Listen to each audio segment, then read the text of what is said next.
Yeah, we talk about the wild card race being bunched up. The batting race is bunched up too. There's some pretty big names among the group. A couple of new guys, Miller, Bradley are new, but the other guys are big-time hitters. Anderson, Jeter, Garcia Parra has won a couple of batting championships. Ordonez and Suzuki. Only 5 points separate all those hitters, but the guys ahead of them are pretty good hitters. And with Hank Blaylock, you see the numbers against the lefties. That's been a bit of a struggle. He'll face a lot of lefties down the stretch.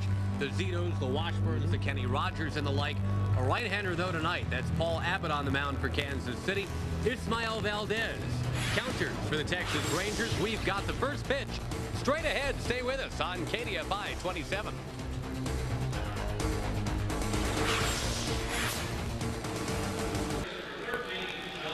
The Rangers have 30-year-old Ismael Valdez on the mound, making his 22nd start of the year. It's his first as a daddy. Congratulations to Ish and to his wife, Karina. They are proud parents of a healthy baby boy born in McAllen, Texas, on the night of August the 30th. And we'll tell the very jaunty tale of Ish barely making it in time to McAllen to witness the blessed event. Right now, though, he's getting set to take on Angel Baroa and the Kansas City Royals. Kansas City 70 wins, 65 losses. 3 losses in a row, including the 7-3 game here at the ballpark yesterday. Nice start. 1 strike to Baroa. 75 degrees and blue skies at game time. Welcome to September. Baroa pushes a beauty of a bunt up near third, and no chance for Hank Blaylock. The leadoff man is on. Texas Ranger Baseball is going to be brought to you tonight by Ford. Ford is the best in Texas. And by Southwest Airlines, more than 2,700 nonstop daily flights to 59 destinations all across the country. Momentarily, we'll be able to show you the Southwest Airlines starting lineup for Kansas City in its entirety. We mentioned the Royals having lost 3 straight. They are now 2 back, Tom, in that very, very tightly packed AL Central. Well, this is part of the schedule we talked about that's tough for the White Sox. They play the Red Sox starting a series. And pretty much a set lineup now. Baroa, Randa Sweeney going to be a part of it. Beltran having another great year. Ibanez, Rondell White, Ken Harvey, Mike DeFelice, and Julius Matos. That's the starting lineup tonight. Matos, I guess, the one guy that you wouldn't figure would be out there much. Desi Relaford has been playing second base quite a bit. But you know Joe Randa's going to keep on playing third base. Randa's got a 14-game hitting streak going. He's brought the batting average from 252 to 282. Ish pumps in a strike, 0-2, the count to Randa.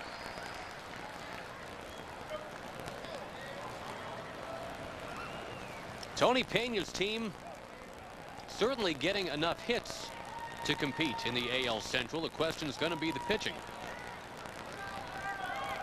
Paul Abbott is on the mound for the Royals tonight. We will see lefty Jimmy Gobble tomorrow evening. And Thursday they've got to start Brad Voiles against Randy Johnson. So good luck with all that. A smash but foul. Netman has his first of the evening. Nice ovation for the Netman. Netman's everywhere. Netman brought us up our own souvenir limited edition Netman style net that we can use, Tom. Well, hopefully we'll get a shot at it tonight. Very nice of him to do. Slowly hit ground ball. Michael Young tearing after it. Only played to first, and he gets it there. Works like a sacrifice. Moving Baroa along to second base. A good pitch by Ish right there. Like a slider, hit him right off the end of the bat. Those are Ish's numbers on the season. 22nd start of the year, 250th start of his career, 4th start since returning from the disabled list. His last start was a very good start. That was the rain day. He pitched 5 1/3 in that game, 6 hits, 1 earned run. In fact, he was on the mound pitching to Baroa with a man on third base and 1 out when the rains came. Ended up with a no decision, as did Paul Abbott in that ball game. And then 2 days after that, again, he was fighting the rain to get back to McAllen. And what a long, strange trip it was. Ish got the news around 4 o'clock that his wife was going into labor. Hustled to the airport for a 5:30 flight. But with rain here in Arlington, it was delayed 2 hours. Sweeney lofting one deep into center. Lance Nix, long run. He turns, and it's gone. Mike Sweeney, a cannon shot. The Royals have a quick 2-0 lead. That's one of the things that makes Sweeney such a good hitter. He hits the ball to all fields. He doesn't strike out very much. Middle of the order guy with big-time power to all fields. Probably looks at himself more as a line drive gap hitter, but he's a big-time hitter, boy. Not just a power hitter, but he's a good hitter. Hits for average, tough to pitch to, hits good pitching. Oh, and against Valdez, Tom, that's 3 home runs for him in his last 8 at-bats against Ish. You look at his numbers on the year in 300 at-bats, 53 walks, only 44 strikeouts, and a .416 on-base percentage. It's pretty much what you want from your third-place hitter. Doesn't have the speed, maybe, of some third-place hitters, but he hits as well as most of them, if not better. Meantime, 2-1 the count to Beltran. And a simple ground ball to second base. Mike Young's been handling a lot tougher chances than that.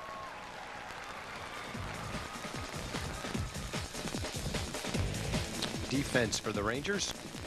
Spencer in left, Nix in center, Jason Jones in right, A-Rod and Michael Young up the middle, Blaylock at third, and Tex at first base, 5th among first basemen with a .995 fielding percentage.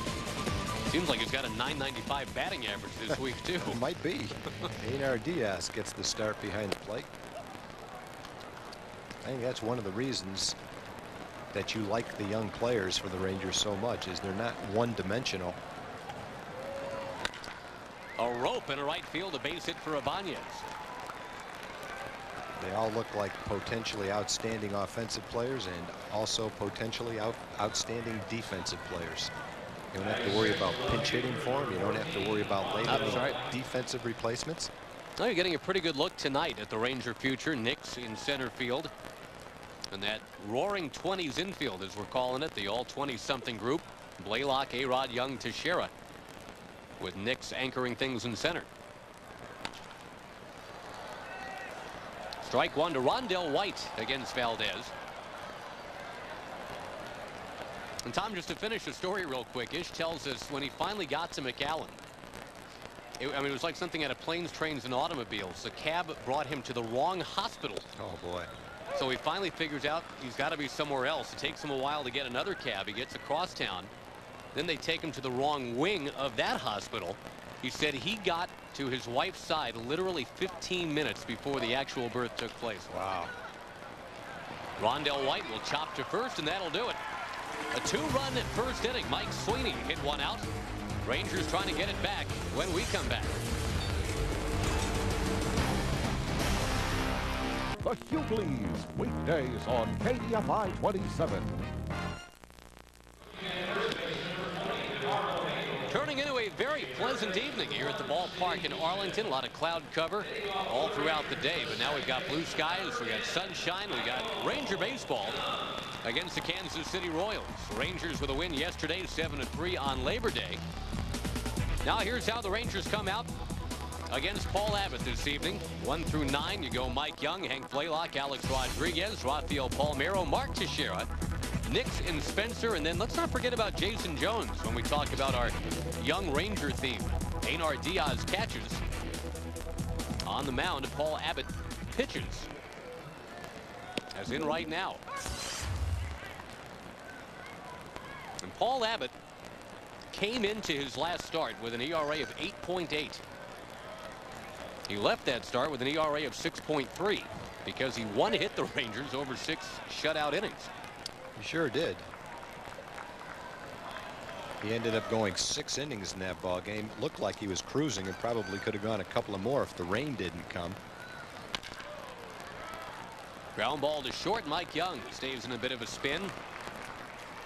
0 for his last 11. Carlos Beltran in center field for Kansas City.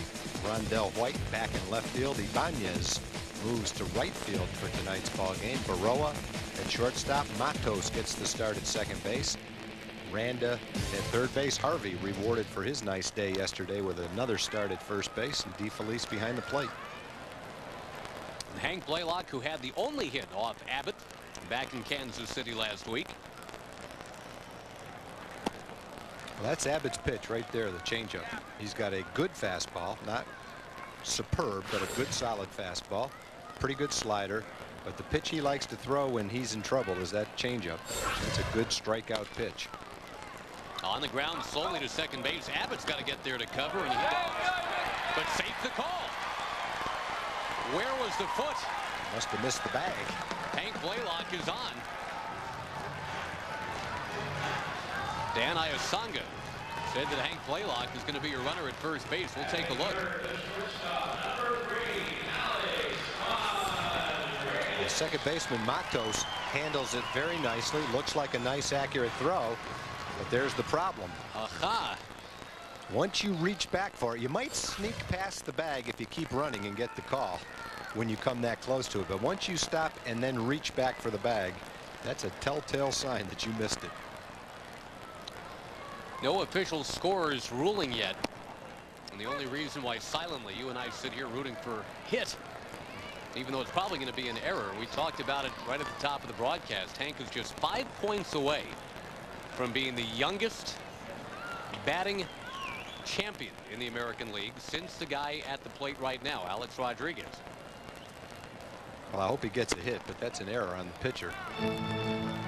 I'm just saying they haven't posted anything They yet. haven't posted. They're thinking. I mean, I want to see it come up a hit. But it was an easy play. It's one thing if it's a very close play at first base. Then I think you might get a hit on that. When the play is not a close play, I think you have to hold the pitcher accountable for not being able to touch first base. And they have now flashed an error. So officially that's an 0 for 1 for Hank. And he'll now be 6 points off the league lead. Alex Rodriguez is a 20-year-old turning 21. Won the batting title in 1996. He hit .358 for the Seattle Mariners in what was his first full season as a big league player. That's pretty amazing. And what can you ever do average-wise to top that if you do that when you're 21 years old? And a right-hand hitter too. I mean, you know, a lot of the guys that hit in the 360 range are switch hitters or lefties. 20 years old, right-handed, leading the league in batting average, runs scored, total bases, and doubles.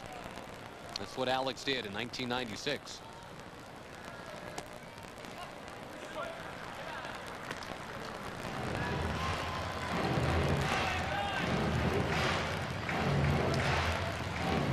Alex unanimously chosen the Rangers Player of the Month for August. That was really not much of a contest right there. 15 home runs in the 31 days August had. Right, 30 days had September, April, yeah, 31 days in August.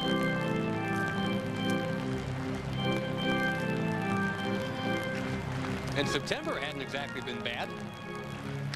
A-Rod yesterday on base 3 times, couple walks and a single. He's actually been on base 8 times in his last 2 games.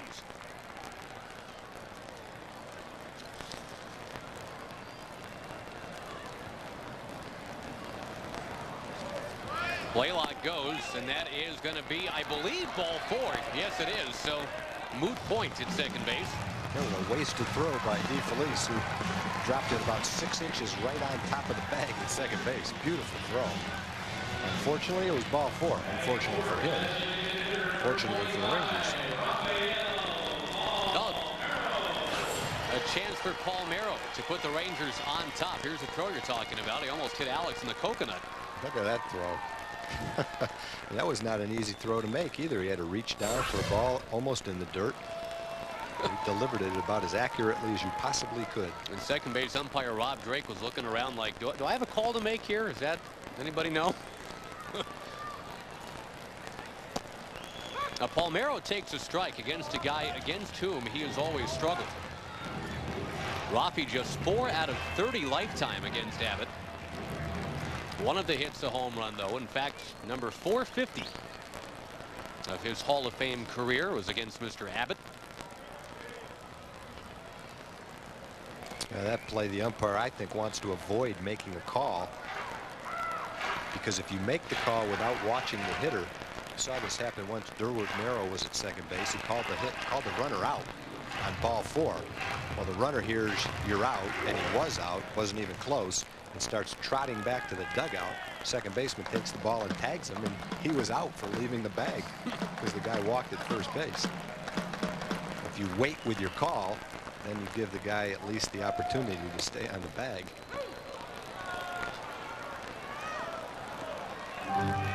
Rafi behind his nemesis, the mild-mannered Paul Abbott.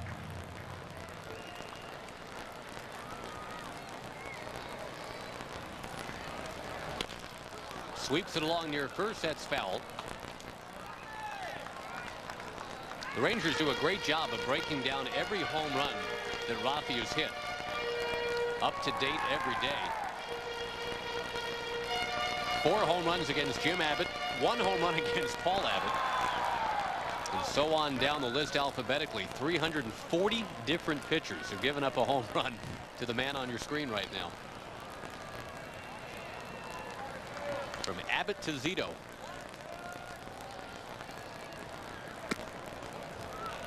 In fact, if you want to go further, if you're really bored, we can break it down by day of the week.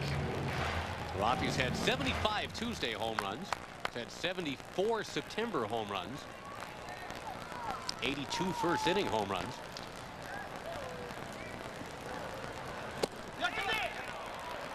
That is not going to be a home run. That's going to be strike 3. Rafi trying to check his swing.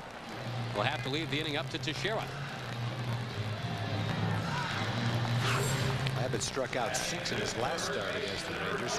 Looked like a fastball that Rafi's going to try to check his swing, but definitely went past the point of no return in regards to where the umpire likes to see that bat stop. Mark Teixeira, home runs in 3 of his last 6 at-bats. And he came very close to homering in 3 consecutive at-bats yesterday. 2 home runs in his first 2 attempts. Then he pegged one off the top of the Southwest Airlines sign in left center.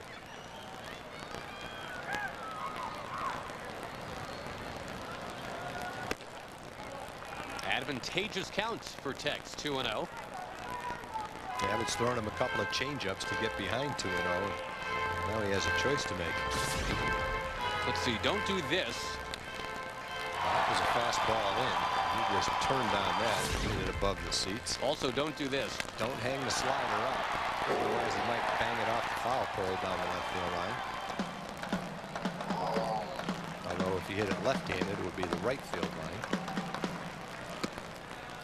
Tried the slider, and it was high, but it was too high. Now, this is some respect right here. He started out with 2 changeups and a 2-0 slider. You turn Tex loose 3-0 here? I would. You know, and then you'd see if you've got the discipline to swing only at a fastball that's in the zone you're looking for. But the way he's swinging it right now, let it rip. You know, if you're in a situation with less than 2 outs, you might not do it. But with 2 outs, and you got one of your hottest hitters up there right now, good spot to hit in. He will take an outside strike. And when you're 3-0, if you do have the go ahead and swing sign, that's not a good pitch to swing at. That's a perfect pitcher's strike right on the outside corner. You just take it and let it go. Wait for one a little more to your liking. Tex had his family in town over Labor Day weekend. His dad got to see the home run display yesterday. And the vaunted Uncle Pete. We now understand that of the 22 home runs that Tex has hit this year, Uncle Pete has witnessed 6 of them live. Pretty good. That's ball 4, and a chance for another Ranger youngster to do some damage. Lance Nix will bat. Bases loaded, 2 out.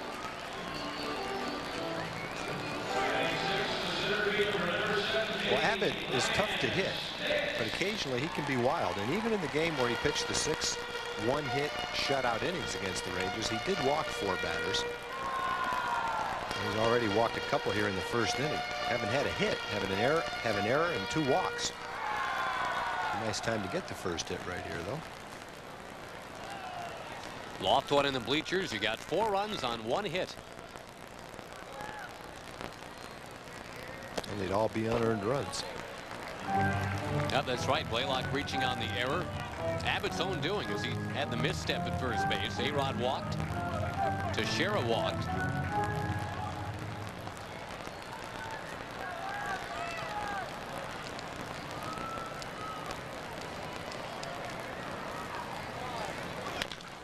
Chop ball wide of the bag at first. Well, the Rangers were held to just 6 hits yesterday. 5 of them from Blaylock and Teixeira combined. Alex Rodriguez had the other one. The Rangers slashing 3 more home runs yesterday. They have now hit 121 home runs in home games this year, Tom. I mean, that's a lot. I mean, we're talking not even 70 home games yet. You got some guys whose eyes light up in this ballpark. Outside with the changeup, 2-1. Rangers home again tomorrow. Dollar soft drink night, don't forget. And the Rangers on the road for a spell. One last homestand remains. After the game tomorrow, it starts on Friday the 12th against the A's.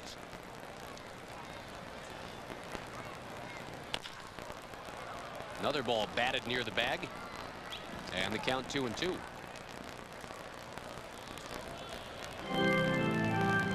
Now the Rangers team batting average is up over 290 at home, and obviously it wouldn't surprise you to learn the Rangers are scoring at an incredible pace here at home as well.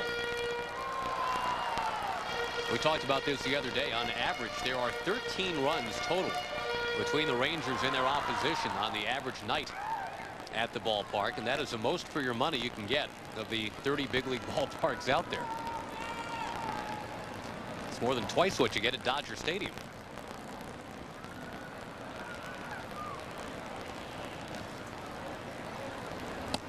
Got him. The changeup, and the Rangers leave him loaded. End of 1 at the ballpark tonight. Kansas City leads by 2.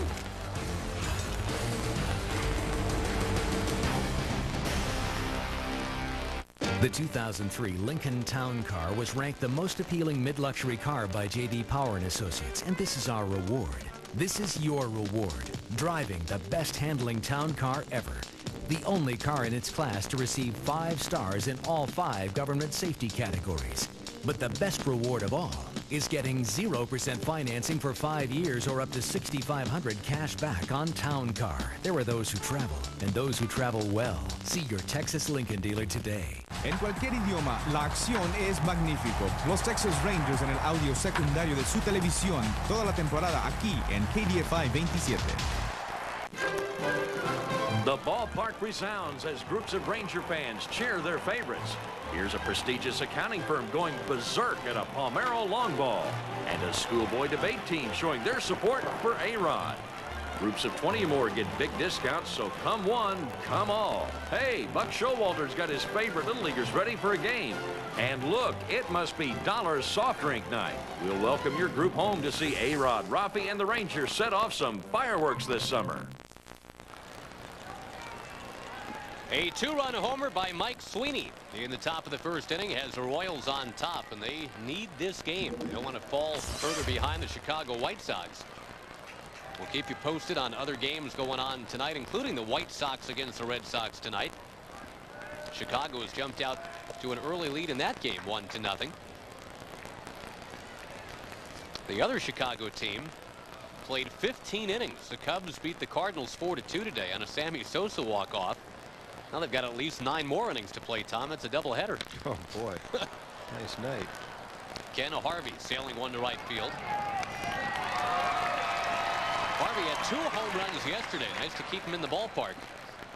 We go elsewhere in the ballpark to find Jim Knox. Okay, thank you, Josh. As you mentioned earlier, what a day it was yesterday for Mark Teixeira. 3 for 4 at the plate, had 2 home runs, came close to 3 round trippers. I talked to him this afternoon. I asked Mark, was yesterday his best day ever at the plate? I think one of the best days was in the fall league. You know, my first game in the fall league went 5 for 5 with 2 home runs. You know, 1 left-handed, 1 right-handed. And that was to start the season off. So yeah, that was a good day. And you know, I remember days I've hit 3 home runs in a couple games when I was younger and in high school and college. So you know, walk-off home runs are the best days. But yesterday was nice. It was nice. Mark Teixeira right now 6 of 9 the last 2 days. He is red hot. And good news, Uncle Pete and Tex Teixeira, Mark's father, they're safe and sound back home in Maryland, Josh. Good. Thanks, Jim, for the Uncle Pete update. If you ever think a hitter doesn't remember the good days that he's had in his life, right, just go back to that interview and you'll find out how well they remember all the good days. You usually remember some of the worst days too, but those good days, when you have days like that, you don't forget those. I don't care when they happen, Little League or in the big leagues. 2-strike pitch to DeFelice. Sounds like he busted his bat. A-Rod on the run. Has time to make the play. Well, that's the second time Ish has broken a bat with a slider. How many walk-off home runs for you, Mr. Grieve? That would be 1. Yeah? Well, only 1. I had 1 as a visiting player. Doesn't count as a walk-off home Well, run. if you walked off then, there would be I walked off confused because I was the DH. I didn't go back out on the field. It was a walk-off home run for me. But I had 1 at the old ballpark in the first year of the ballpark, as a matter of fact. Now, I mean, that was the only 1. As you're describing with Teixeira, though, I mean, can you remember all the yeah, I can definitely remember that. All the details, the barometric pressure, the humidity? No, that part I don't remember. I might be able to recall what time of year it was. Up and into Matos, 2-1. That'd be cool, though, if you had a walk-off home run on the road. Just hit it out. Good night, everybody. We're done. We're not going to let you hit. Taking our ball and going home. Actually, I do remember that game because that was a game. It was 0-0. 1 pitcher you've heard of, 1 you haven't. For Oakland, it was Paul Mitchell. This was the 9th inning. For the Rangers, it was Burt Blyleven. Wow. Burt Blyleven with a 1-0 shutout, probably in the 3rd or 4th game after joining the Rangers. Burt's first game as a Ranger came against the Tigers, and he was beaten in that game. I think it was 2-1. It might have been 3-2 by Mark the Bird Fidrich. It was one of the first games that Fidrich really was starting to gain his notoriety, patting the dirt, kneeling down on the mound, talking to the baseball. The bicentennial summer of '76. Yep. Strike 3 called. Ismael Valdez, a lot more in control than Mark Fidrich. Walking humbly off the mound, having posted a 0 in the top of inning 2. It stays 2-0.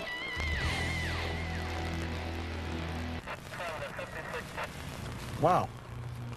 You already finished that big cheese, huh? Yep. Huh. You know, you can always put the rest of yours in your purse and finish it later. Get big taste in every bite of the Big Cheese, Sonic's biggest burger ever. 2 juicy patties and 3 slices of smoky cheddar cheese topped with crisp bacon and honey pepper sauce. The Big Cheese, only at Sonic. And right now, add a creamy hot fudge sundae for just 99 cents.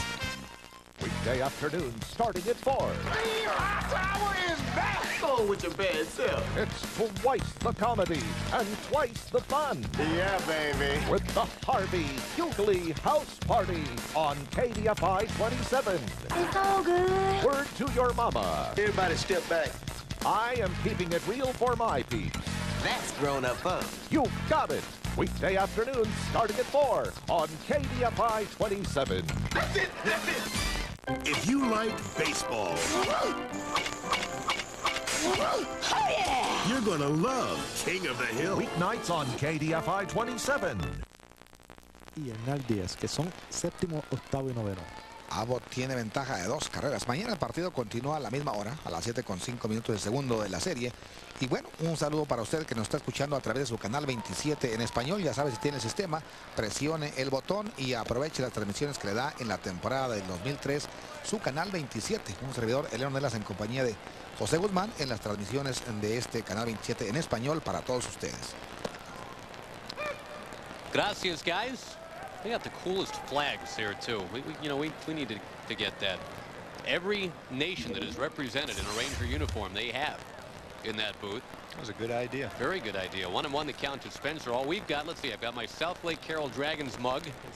We've got a life-size picture of Elvis. And we've got the American flag in our booth, but we got to start. Got half a little vase of fruit over there. That looks nice. You notice my vase of fruit. A worn out glass of Coke. Spencer down on strikes. That's 3 strikeouts for Abbott now. His career high, by the way, is 12, which was before his arm surgery.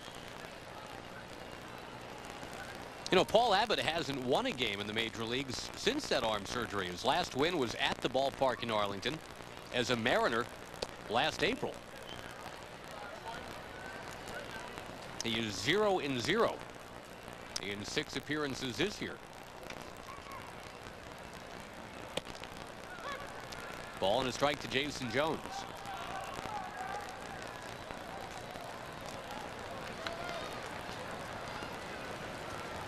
Well, the Royals kind of hodgepodging their rotation together down the stretch. Abbott was at AAA in the Diamondbacks organization this year. He was a Tucson Sidewinder. Now Tony Pena plugs the Toros anymore? No, they're the Sidewinders now. Wow. With a snake wrapped around a bat for the logo. Pretty cool. That's right. They were the Tucson Toros. Yep. Astros AAA for a long time. But yeah, they bring in Abbott from Tucson. They bring in Jose Lima from Newark, New Jersey. And that's 2/5 of their rotation right there when Lima's healthy again. Baroa waiting for the hop. He'll sling it across. The Royals have a chance to do something very strange, Tom. They're looking to go to the playoffs without a 10-game winner on their staff. That has never happened before. I wouldn't think that's ever happened. Never been a first-place team without at least a 12-game winner. Well, some teams have the luxury of making major blockbuster trades for high-priced players. Royals aren't in that position. They have to be inventive with the moves they make, use some imagination. And you have to give their organization, Allard Baird, the general manager, Tony Pena, the manager, and his staff, a lot of credit. Actually, one quick correction, Tom. The '87 Cardinals went all the way through the postseason. They had 4 11-game winners. Did not have a 12-game winner. But that's 4 guys winning in double digits. The Royals have 0.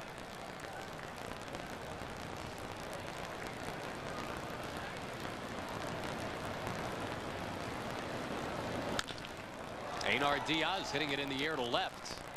That's a pretty easy time of it for Paul Abbott here in the second. Strikeout, bounce out, fly out. We're at the end of 2. And the Royals lead by 2.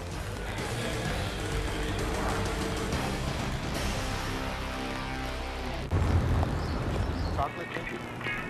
Hey, Bobby.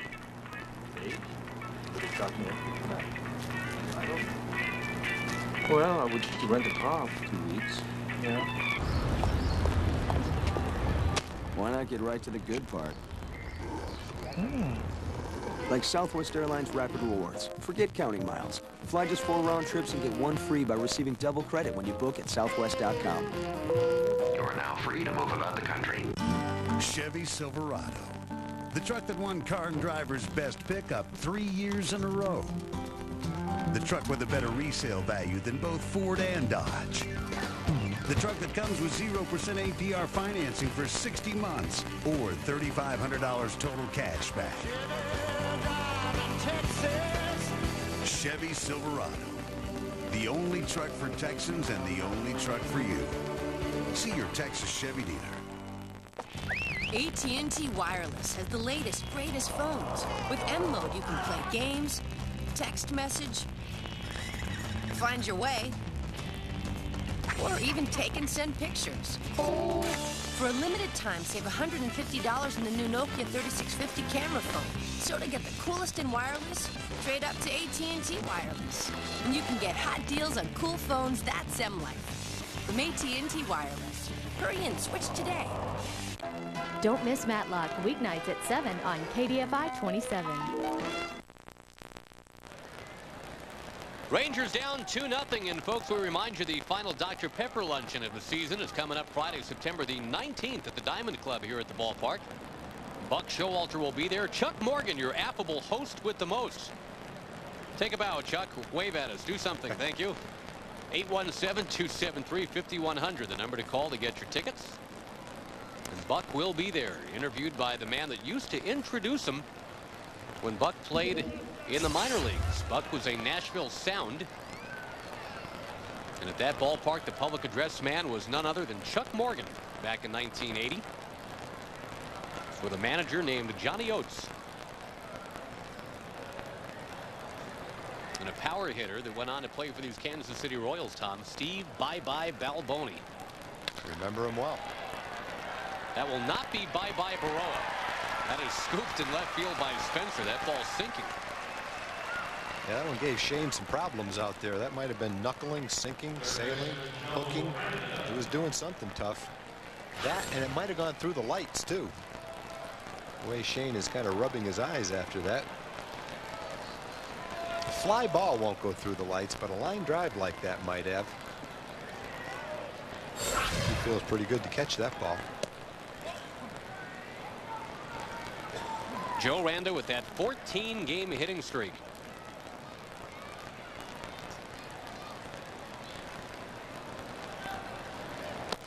One of 10. Check that. One of 8 different Kansas City players with 10 home runs this year. That is a franchise record. 0 players with 10 wins, but 8 players with 10 or more home runs.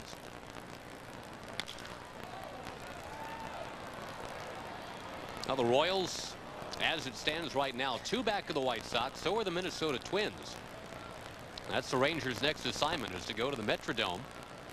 They will take on the Twins for 3. Then it's on to Seattle.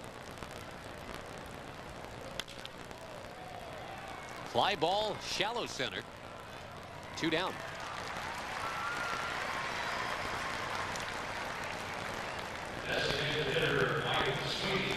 The Rangers game on Saturday the 6th, by the way, will not be televised. That is an 11:05 a.m. start. They've got the Golden Gopher football team playing that night.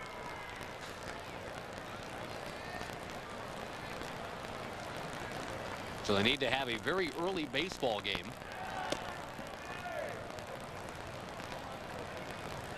Rangers have played that 11 a.m. start a couple times. Eric Nadel, Vince Cotroneo will be your window to that game on Saturday. I guess most memorably, the Rangers, when they played that breakfast start in Minnesota, that's the game they hit the 7 home runs at the Metrodome. Franchise record.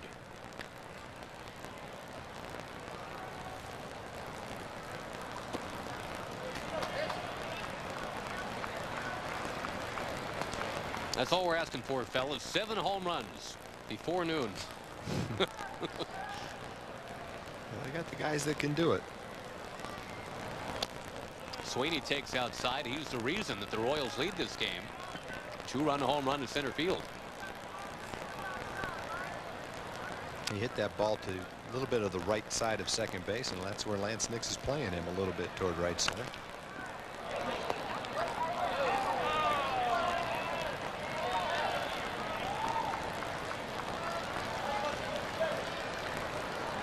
Jumping online trying to see who's got the Golden Gophers that night, Tom, that we're there if you want to go to the game. It's Troy State at the Golden Gophers of Minnesota.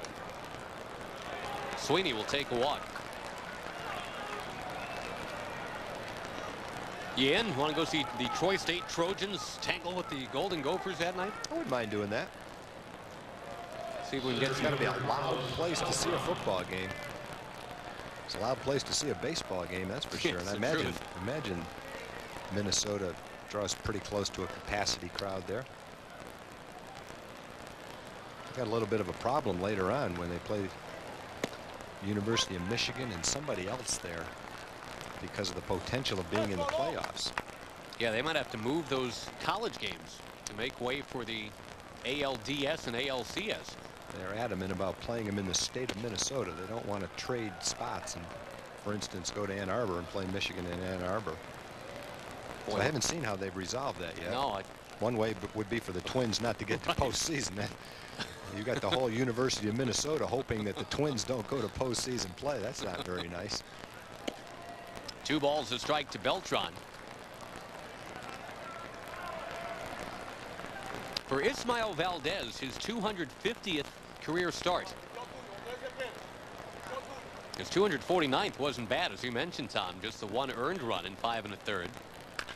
That ball swatted down the line. That is foul. Well, I don't blame him for ducking that ball. Man. Don't try to catch that thing.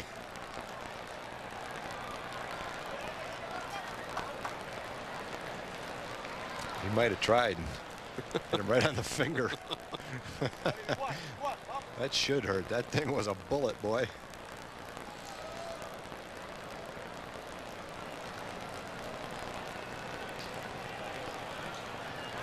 Sweeney, a safe lead off at first. Teixeira holds him on. And we'll do the 2-2 pitch again. Orel Hershiser has gone through 27 different pitchers on the mound this year.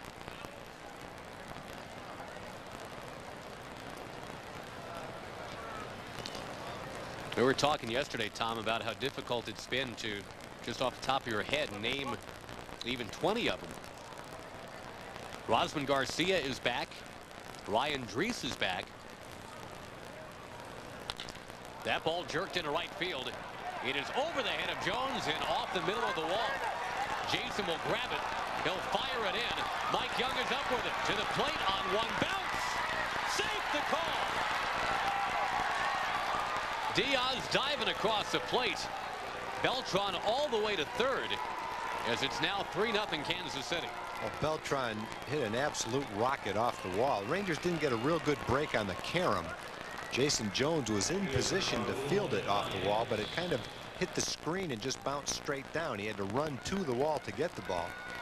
Michael Young didn't have much time to turn and look. He just had to turn and fire. The throw was just slightly toward the Rangers dugout side of home plate. And they made it a very close place. Sweeney just barely slid in with his left hand and was safe. Ibanez pops one out of play. Here comes Michael's strong throw home. 1-hop throw, just a little bit wide of the bag, and Sweeney just does get his hand through there.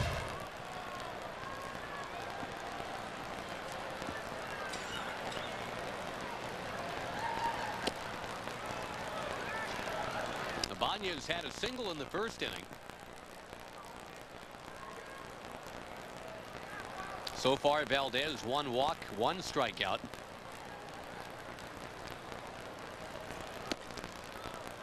Ish doesn't strike out a lot of batters. We were looking at that before the game, Tom. 4 strikeouts in his last 21 innings. But because he gets so many ground balls, I don't think Orel Hershiser minds that at all.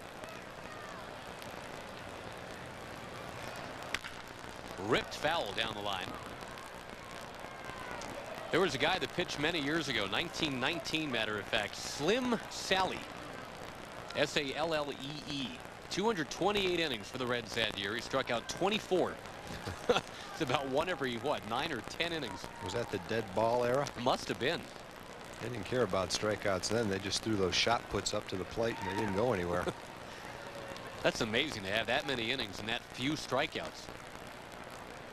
And Valdez for the year, only 46 strikeouts, but he's only walked 28 in 22 starts. Now he has walked another 2 in this inning. He's going to have to deal with Rondell White.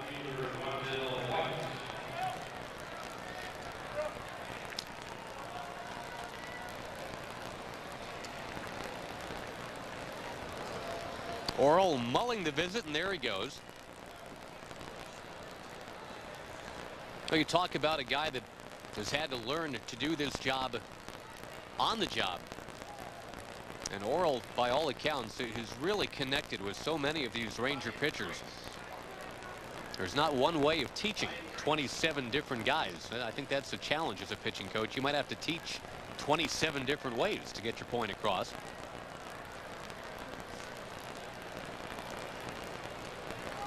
And the Ranger bullpen featuring Ryan Drees. We figured we might see him at some point tonight. Buck Showalter commenting on that before the game.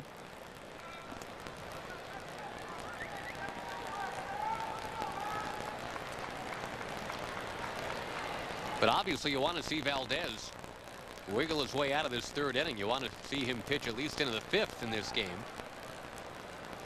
Rangers got 7 strong innings from Colby Lewis yesterday.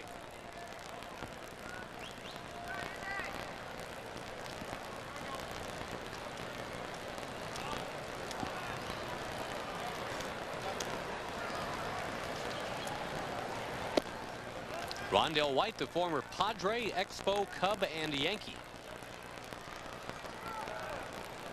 Most famous thing he did as a Yankee, he hit the 10,000th home run in the history of Yankee Stadium. That's pretty cool.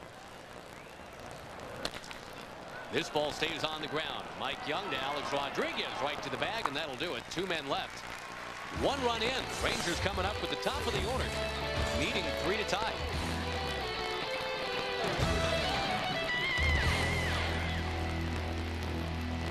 27 reasons to watch Texas Rangers baseball this summer on KDFI 27. Number 27, you can take your shoes off. Your family is used to the smell. Texas Rangers baseball on KDFI 27. Texas Ranger baseball brought to you by Dodge. Grab life by the horns. Now the Rangers will have their second crack at Paul Abbott now.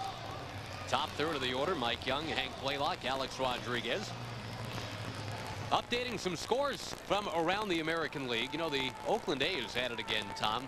This was around the time of year last year. They were winning 20 straight. They've got a 9-game winning streak currently, but they are scoreless tonight with Baltimore in the 7th inning. Barry Zito on the mound for Oakland. I guess at the other edge of the scale, the Detroit Tigers taking on Cleveland tonight. The Tigers winning 7-6 in the 6th inning. Trying to avoid going to 34 and 103.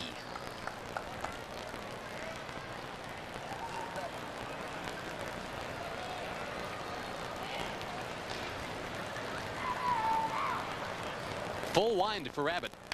Young crunches it, but foul. The Rangers have had a number of base runners against Abbott today in the start in Kansas City, but not a lot of hits. 1 hit in Kansas City and no hit so far in this ball game, although they did load the bases with 2 outs in the 1st inning.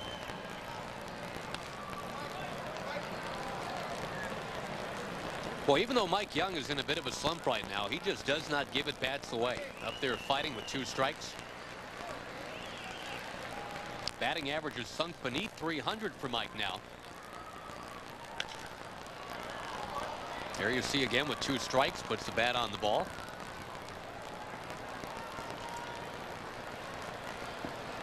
Well, just about every Ranger hitter in batting practice really works on hitting the ball to right field. Their first 9 or 10 swings, they all concentrate on hitting the ball to right field, and then more where it's pitched. That's something they work on. Nasty breaking ball right there. 4 strikeouts for Abbott. He has faced 10 and struck out 4.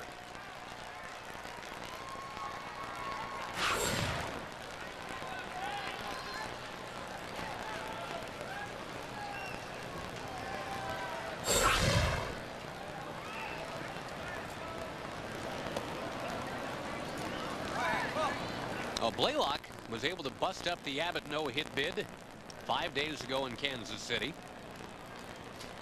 as he singled on the 2nd pitch he saw, according to my scorebook. So let's see if he can duplicate that.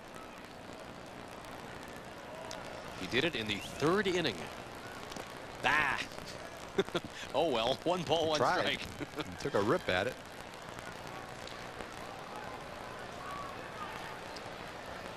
Well, the Twins have gone up on the Angels 6-1 tonight, Tom.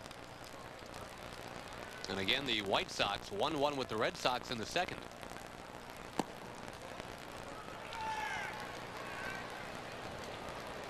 Now, if this score is right, this is kind of strange. Tampa Bay leading Seattle 4-0. It says the Mariners have made 4 errors in that game through 5 innings. That's the best defensive team in baseball. I can't remember them having a 2-error game this year. They've got 4 according to our stats.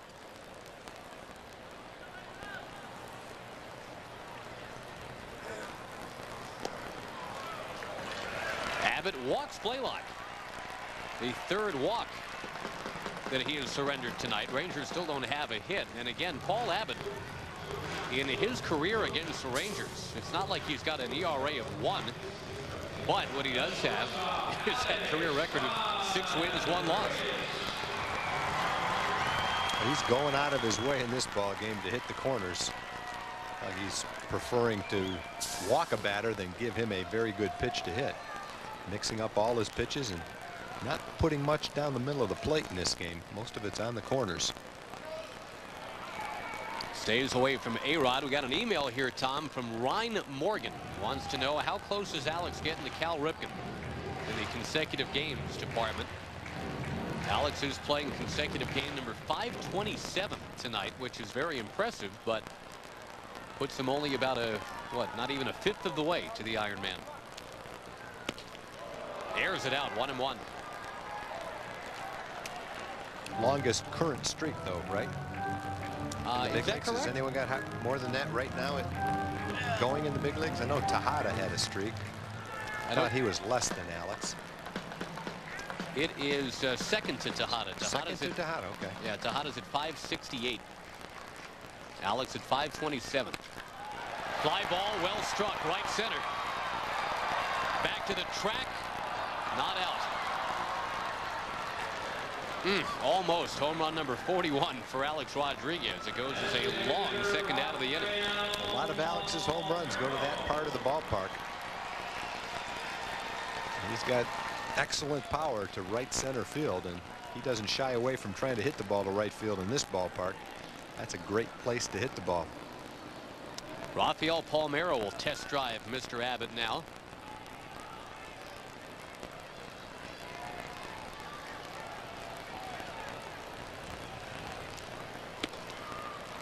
We mentioned earlier Rafi hasn't really hit Abbott that well. Only Randy Johnson is tougher for Rafi statistically. 1 for 21 lifetime against a big unit. That's very different. Randy Johnson, a big lefty. Paul Abbott is a slightly built righty.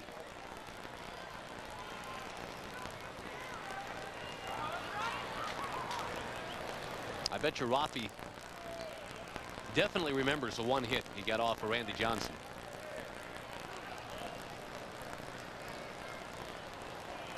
He was not the only man to go 1 for 21 off of that guy.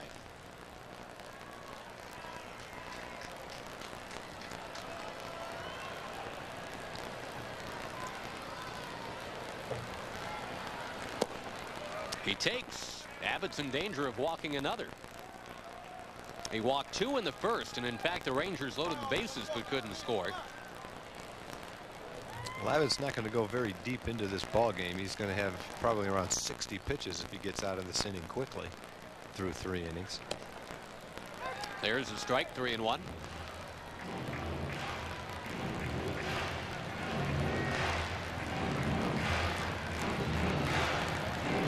Only 4 for 31 against Abbott, but we mentioned earlier one of the hits was a home run. Take one of those right here. Instead, a line drive, third out to the right fielder Ibanez. Paul Abbott doing it to the Rangers again, keeping them off the scoreboard. End of 3, 3-0 Kansas City.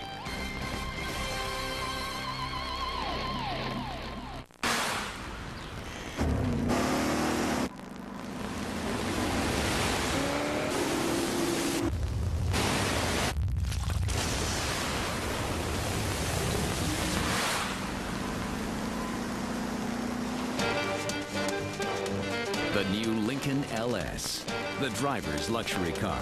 Hurry in now for 0% APR financing for 5 years or $3,500 cash back. There are those who travel and those who travel well.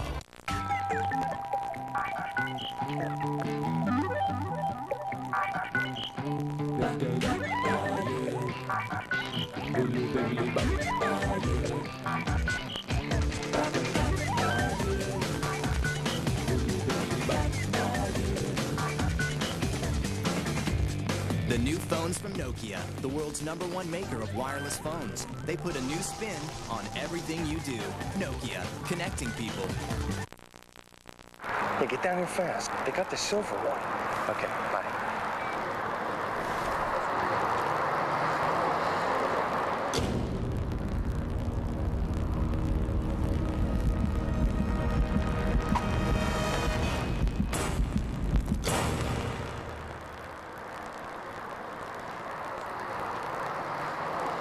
Seize the deal and get a great clearance deal on a Volkswagen before the last of the 2003s are gone.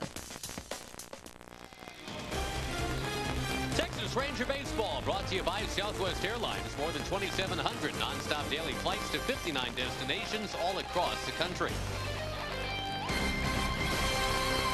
Well, the Rangers do not have a hit against Paul Abbott yet. Ismael Valdez gave up a couple of hits over the first 3 batters he faced tonight, including a home run by Mike Sweeney. And that is largely why the Royals are out to this 3-0 advantage tonight. They will come up with the bottom third of their order. But Ken Harvey is a pretty darn good hitter. He had a big day yesterday, boy. 2 home runs, his first 2 home runs since the 5th of July. He takes a big swing. He pulled one right down the line, then he hit one into the Ranger bullpen, skipped it off the top of the wall. Harvey's a guy that has the unusual grip to the bat, his top hand overlapping the bottom hand. But boy, it works. Base hit into right field. Ken Harvey's first year, full season of pro ball time at Spokane, where the Rangers now have their Northwest League team. Ken Harvey hit .397. Well, what did he hit in the fall league that year? Like 500, yeah, didn't he? It was ridiculous. Absolutely silly. He was a former Big 12 batting champion at Nebraska a few years ago. He hit .478 in college. Oh, and you have years like that. You know, it's tough sometimes to project what a player will do in the big leagues. They have ways of trying to do that statistically, looking at his minor league stats. But when you have that kind of a college career, that kind of an Arizona fall league, and that kind of a first year of pro ball year, not much doubt that you can hit. Just a matter of getting the opportunity, and he seems to be getting the opportunity. He's doing a nice job for him. Aaron Guile getting the night off tonight. Ibanez playing right field, and Harvey again at first base after his 2 home run day yesterday.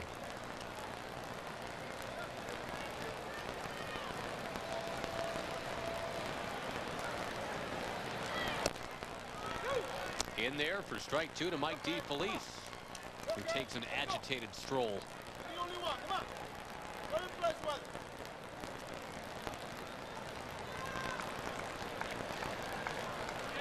Well, the Rangers happy to be in Spokane now, where the Royals used to be. That was kind of a coup when they got that affiliation away. Spokane officially heading to the postseason. One of 5 Ranger minor league affiliates to be going to the playoffs. 5 out of the 6.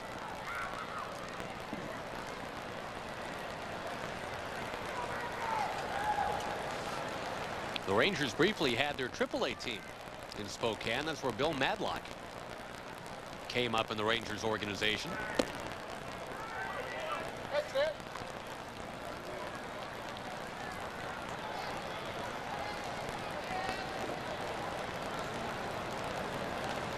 Let's go, Theo.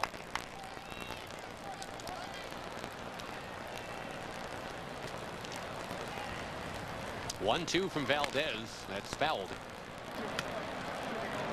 Spokane, though, I guess most famously, Tom, the forerunner to those great Dodger teams of the 70s and 80s. Tommy was sort of managed there in 1970. Buckner, Lopes, Garvey, Russell, Valentine, Pachorik, Charlie Huff. It's a pretty good minor league team. Yeah, there was 2 years there where the drafts for the Dodgers were about as good as they've ever been for any team over a 2-year period. Quick release, great play. Alex Rodriguez to Mark Teixeira. What an effort by Tex to stay on the bag. That year, Bobby Valentine was minor league player of the year, won the batting championship up in the AAA league at Spokane. He was about 19 or 20 years old, playing shortstop at the time. And this is a great play. That's about as far as Tex can stretch without tearing both hamstrings and both groins. But he does make the play.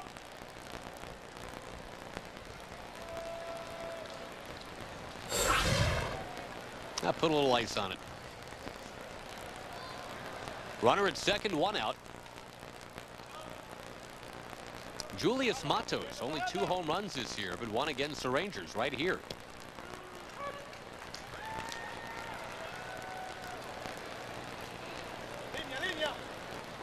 Now that 1970 Spokane team, 94-52.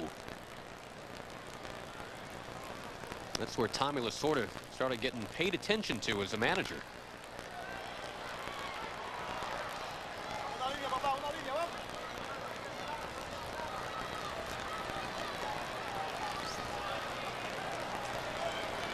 All-time great minor league team, though, Tag, would have had to have been the Blue Jays team in the Dominican. 1992, they went 68-2. They won 31 in a row to end the season, but then check this out. Best of 3 playoffs against a team that they had beaten by, I don't know, maybe 18, 20 games in the standings. They got swept. You go 68-2, then you go 0-2, and it counts. Can't play under pressure. Apparently. You know, those Dodger teams you're talking about, those kids started out in Ogden, Utah with Tommy Lasorda in the rookie league. And Tommy Lasorda's right-hand man, the equipment manager, the clubhouse manager, at the age of 14 was Zach Manassian, who's the clubhouse manager for the Rangers right now. Zach's father, Eddie, was one of Lasorda's really good friends and wanted him to spend the summer with Tommy and with that ball club. So Tommy hired him and made him his right-hand man at the age of 14. Wow. Down too low, 2-2 to Matos. Zach likes to tell the story of the bus when they had to stop to eat. Tommy would have the bus stop at a restaurant, and Zach's job was to run in and try to see if the manager of the restaurant would feed the team. Of course, the kids would pay for it, and then the manager and Zach would get a free dinner. And if the guy said yes, they stopped. If the guy said no free dinners, they just got back in the bus and kept driving until they found the next restaurant. Well, Matos, a strikeout victim for the 2nd time. Both of the Valdez strikeouts tonight have been against Matos. I thought he got him with a good curveball down and away. Matos fooled by the pitch.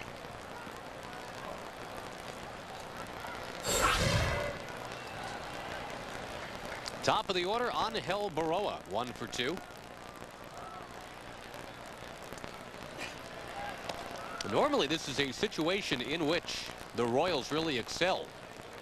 Hitting with runners in scoring position. They have been best in the league in that department.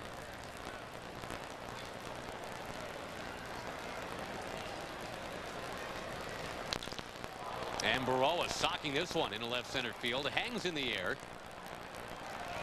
Lance Nix shy of the warning track. Will keep this a 3-0 game.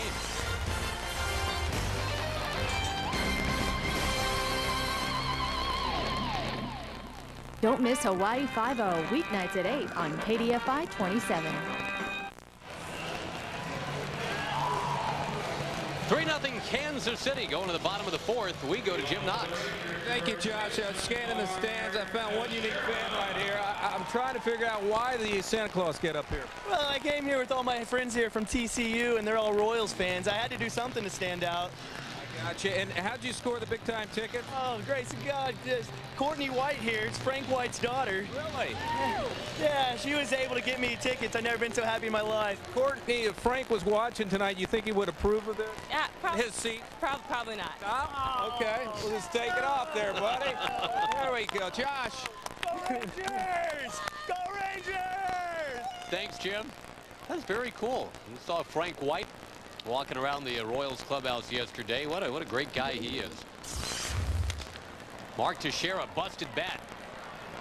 And Baroa traipsing back on the grass. He's got it. Now you think of the Royals up the middle in the days of Frank White, UL Washington, Freddie Patek, Cookie Rojas. I mean, they've had some very solid defenders up the middle.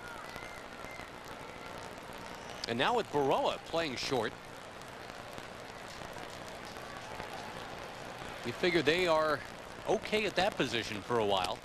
Of course, Frank White, year after year at second base, just kept getting it done for Kansas City. Not spectacular, but a terrific glove man.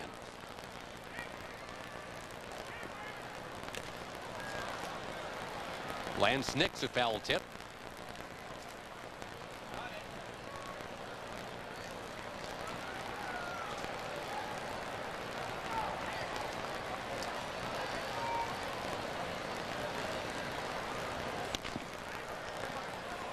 would think that Lance Nix probably saw Frank White play at some point. When he and the family lived here in this area, and even when he moved to Midland, they would come in, watch the Rangers several times a year. Frank White played with the Royals all the way through 1990.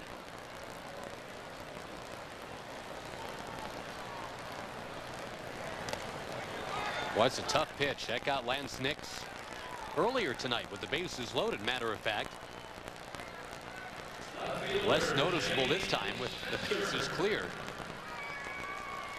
But what we are noticing is that Paul Abbott has got a no-hitter going. In fact, he has given up just one hit in 9 2/3 innings against the Rangers over the last week. That's pretty good.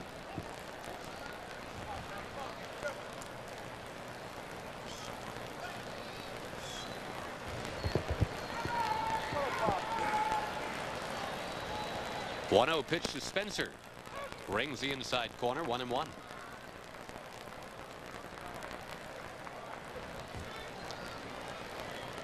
"35-year-old Mr. Paul Abbott.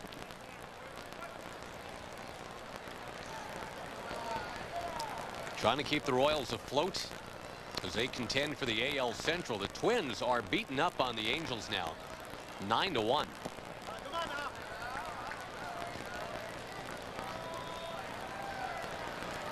And the White Sox have Bartolo Colon going, and boy, he's been throwing the ball great. Well, they'll be tough to beat tonight. That rotation really shaping up. John Garland pitching in now, of course, Loaiza. There's another walk.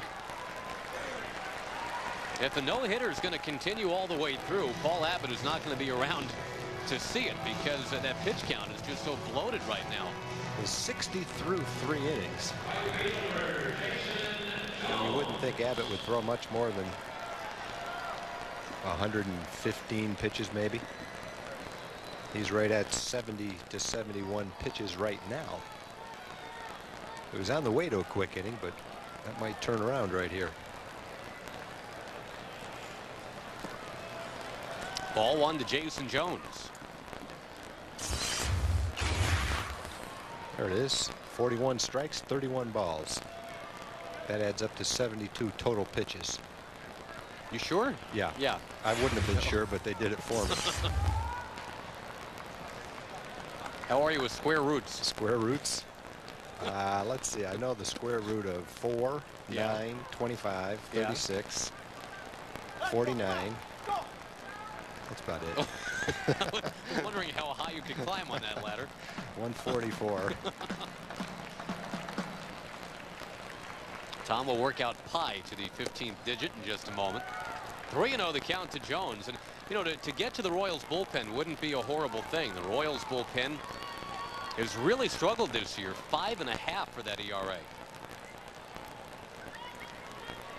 One thing the Royals have done, though, they've added some guys to the bullpen so that the bullpen right now is probably better than the overall numbers would show. They've added Al Levine. They've added Curtis Leskonic. Jeremy Affeldt, who the Rangers have seen a couple of times, has moved to the bullpen. So they got some guys in the bullpen right now that probably make it a little bit stronger than it was earlier in the year. And I don't think you can win with a Royals starting staff without a good bullpen.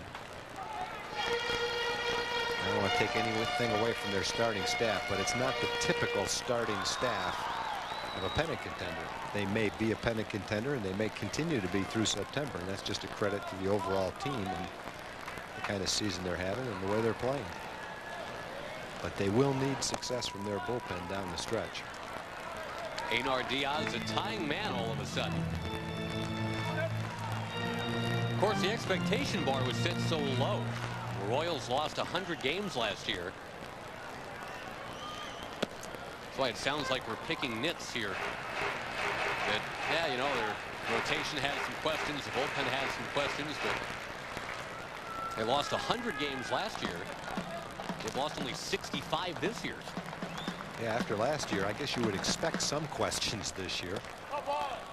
Ooh, inside corner, 1-2. Diaz questioning the wisdom of Marty Foster on that call.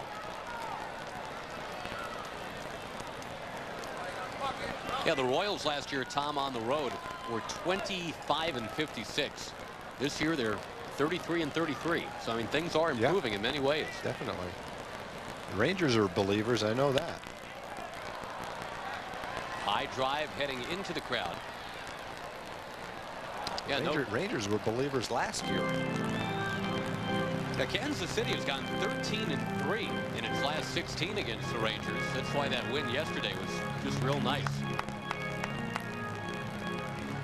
Rangers were carried by the young guns yesterday. Colby Lewis, 7 strong innings. Mark Teixeira and Hank Blaylock combining for 3 home runs. Hacked over towards short.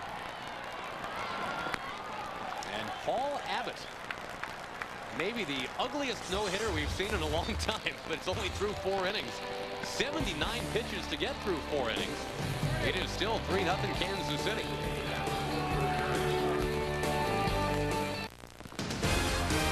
Texas Ranger Baseball brought to you by your Texas Ford dealers. Ford is the best in Texas.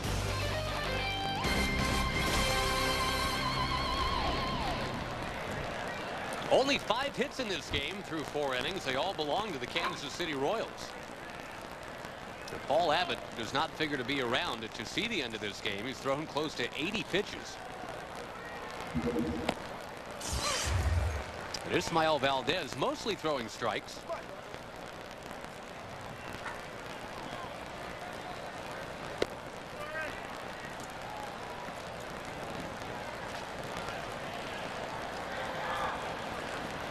So no hitter with 5 walks so far for Abbott. There's Joe Randa drilling one into center. Lance Nix will go get it.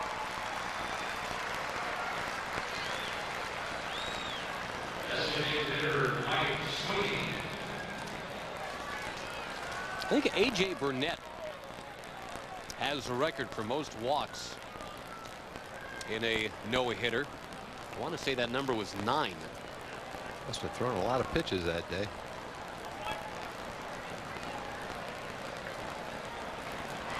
Joe Cowley had a no-hitter with a lot of walks, I recall. Valdez, I mean, it's kind of a contrast here. Valdez working quickly, throwing strikes, but he's the one who's down 3-0.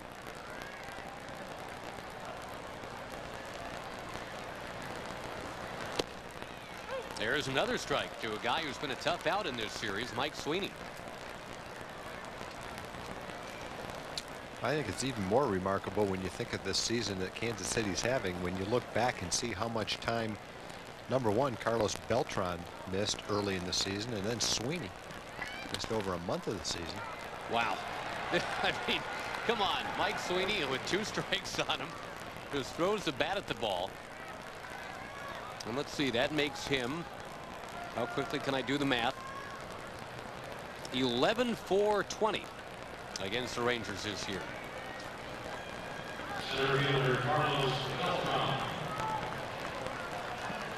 Yeah, I'm looking it up right now, Tom. A.J. Burnett threw a no-hitter in San Diego a couple of years ago. 128 pitches, 9 walks, and he hit a batter. Wow. No wonder he got the no-hitter. Nobody was digging in. Sweeney has missed over 50 games this year, almost a month and a half of the season. And the Royals hung in there while he was out of there. Now they're taking advantage of him back in the middle of the lineup. Hot shot. Teixeira's got it. A-Rod for 1. Back to Teixeira. They got 2. Neatly turned. 3-6-3 DP. It stays 3-0.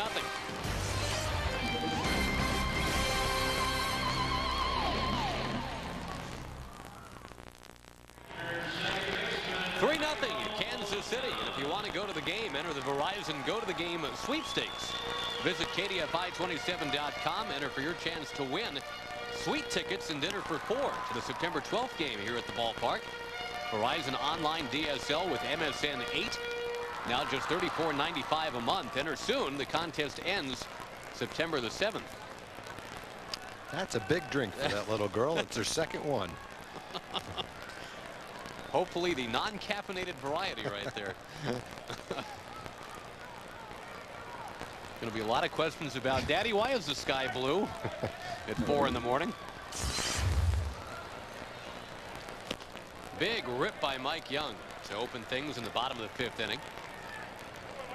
Tell you what, though, if you've got a caffeinated child, one thing you might want to do is consider that duathlon that the Rangers are running September the 28th. Bright and early, 8 a.m. That's for kids 4 to 13 years of age. 3 different divisions tagged: the leapfrog division, the roadrunner division, and the gladiator division. What kind of event do the kids do? What do they do? Well, for example, my little guy who's 5, he would run a quarter of a mile. He would have to bike a mile. Wow. And then run another quarter of a mile. If he does that, he gets some cool stuff. That's pretty good. So it's not to who can do it the best time. It's just if you can accomplish Can you do it? Yeah, it's kind of like the triathlon. That's a good deal. Very cool deal.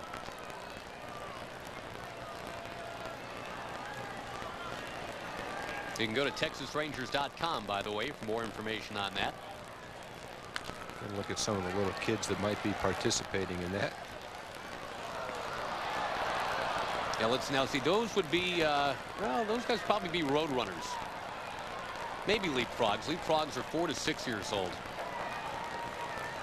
She'd be a road runner. Yep. 7 to 10.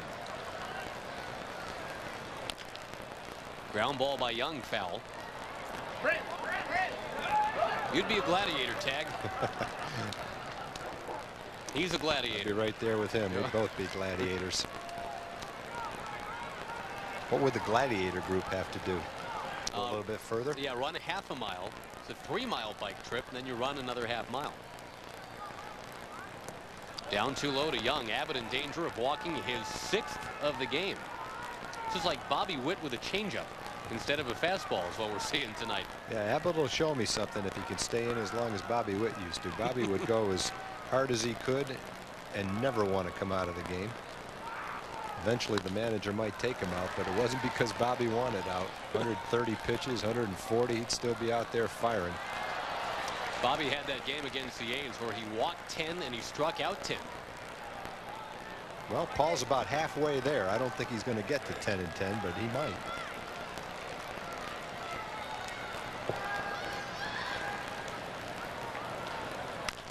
There you go, left field, base hit for Mike Young. On his way to second base, a leadoff double, a well-earned base hit to bust up the no-hitter.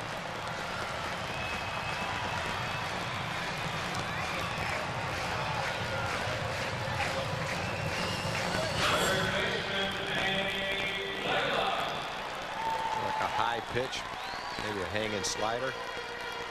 And a good swing by Michael and a good start to the 5th inning for the Rangers. Yeah, Abbott's up around 88 or 90 pitches right now. He might just get through 5 innings. That'd be about it for him.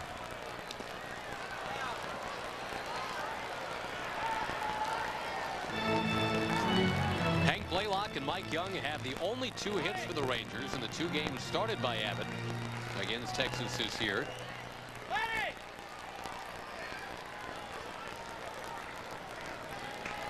Hank has reached base twice though tonight. Once on an error, once on a walk.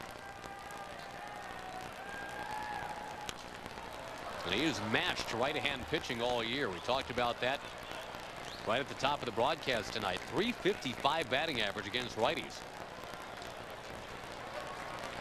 And now there is a lefty in the bullpen, Jeremy Affeldt.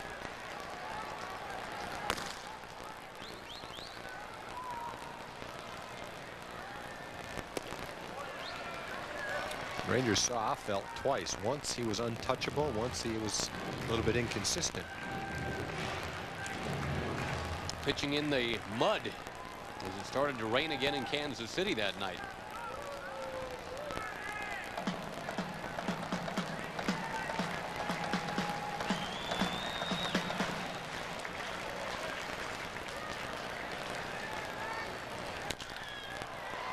Hank hangs in there as he peels one into the crowd. Way up beyond Netman. No chance for Netman that time.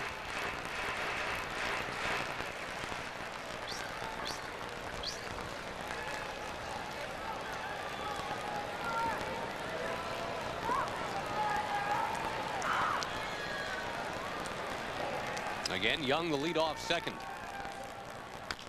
That ball rifled into left field, but it's going to curl and to go to Rondell White for the out.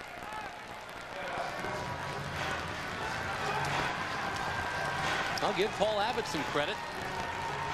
35-year-old veteran recovering from arm surgery. Let's see what A-Rod can do against him.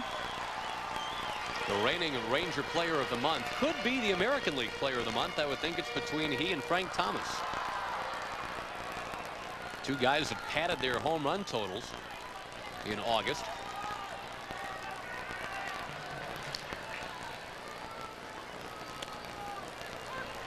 The big hurt in the White Sox this evening. 1-1 with the Red Sox in the 5th. Minnesota's lead on Anaheim now, Tom, is 11-1.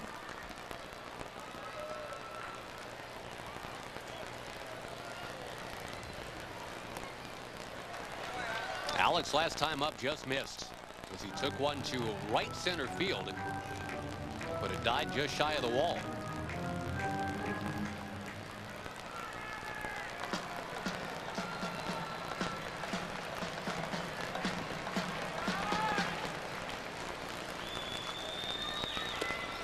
Trying to check his swing, but that's a strike.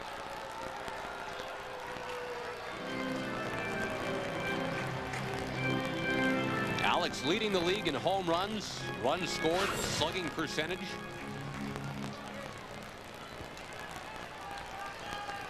We'll have to rally now, 1-2.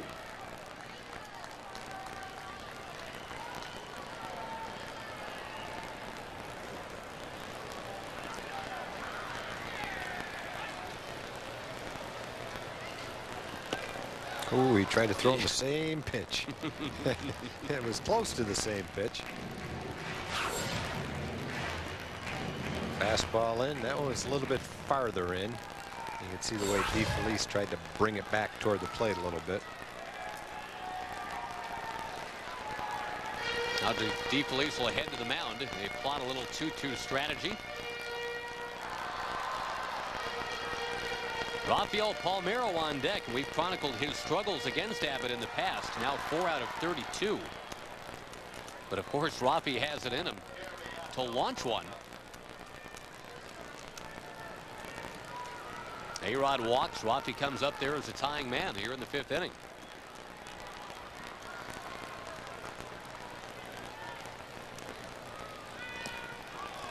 Getting there, 3-2.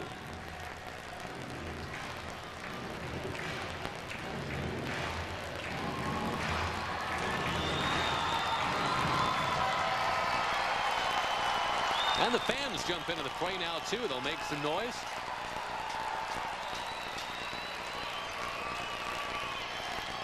Abbott will quiet them down, though, stepping off. Got an email, Tom. Write him a letter. Yeah, no kidding. We got an email from Brian in Arlington asking what exactly is a Triple Crown? How close is Alex to getting it? Triple Crown, batting average, home runs, RBIs. And Alex right up there in home runs and RBIs. Will not be the batting average winner this year.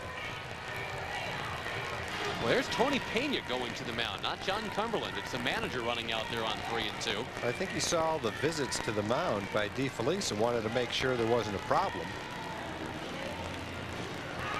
He was getting just as frustrated as the rest of us watching all that. Quick reminder while we have the chance, the Rangers and Royals tomorrow, dollar soft drink night. It's also a Dr. Pepper autograph Wednesday. You can call for tickets right now, 817-273-5100. Boy, here's Paul Abbott, Tom, with 100 pitches with this one. Not even through the 5th inning, but he's got a one-hitter.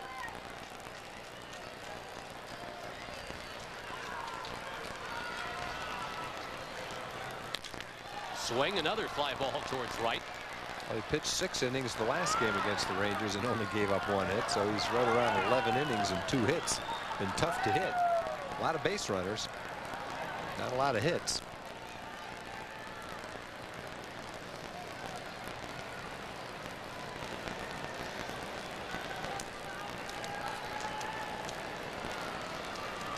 A-Rod on base 9 times in his last 11 trips to the plate. And he's on once more. Palmeiro coming up. Abbott could be one of the few pitchers ever taken out of a game with a one-hit shutout in the 5th inning. Within a 3-2 pitch to Mike Young of it being a no-hitter.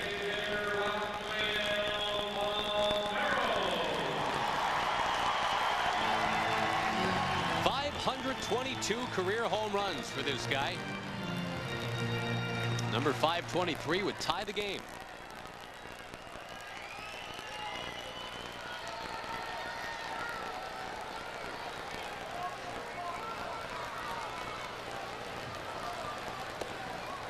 One ball, no strikes.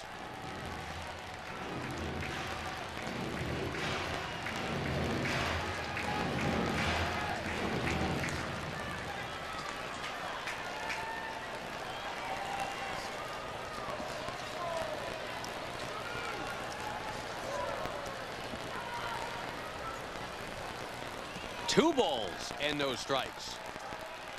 Well, I felt, I'm sure, is warmed up in the bullpen. He's not going to get to. He's not going to get to the next hitter. He's gone right now.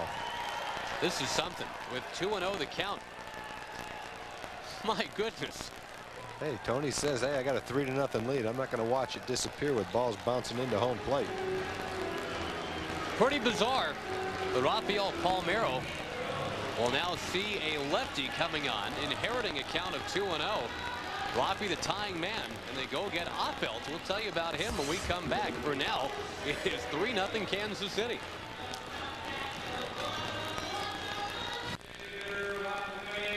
Hey, Abbott! Paul Abbott, one hit. That's the good part. 6 walks, and possibly, Tom, a 7th, because if the original pitcher leaves with a count of 2-0, and the next pitcher goes on to walk the batter, the original pitcher gets charged with that walk. So Jeremy Opelt, who has walked 34 batters this year in 112 innings, I mean, this is not his walk to allow. Yeah, this was literally a case of the manager, Tony Pena, just saying, I've seen enough. I've seen enough balls and enough pitches. I'm going in a different direction. With a count of 2-0 on Rafael Palmeiro, the move is made to Opelt. 2 on, 1 out. There's a strike. Hopefully Opelt won't look like he did the first time the Rangers saw him in Kansas City, when he was throwing like that, 96 miles an hour with an unhittable curveball. Next night he might have been bothered a little bit by the weather conditions. He struggled with his control. This kid's got a great arm. He's thrown 7 straight scoreless outings, 18 strikeouts in his last 11 innings. He was left with a 2-0 count. It's now 2-1. Rafi hits it in the air to left center. Beltran moving over. He's got it. And Young with a stutter step. He will now go to third base. Not sure what Beltran was doing with that throw. If you're gonna lob it in, you might as well throw it to second base to make sure the runner at first doesn't tag up and go to second. Threw it to the cutoff man, but not with a lot on it.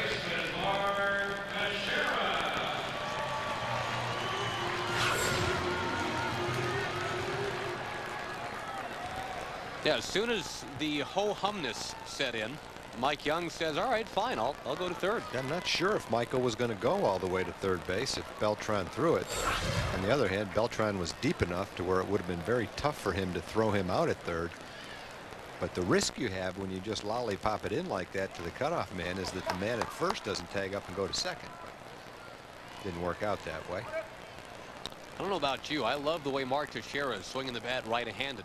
And he's got a chance to do that here to tie the game. If he can get one up in the air. Oh, he had the power rip at it. Fastball back to the net, though. 1-1. Every swing he's had in this homestand has been a power rip. He got a pitch to hit, and he took his best swing and just missed it.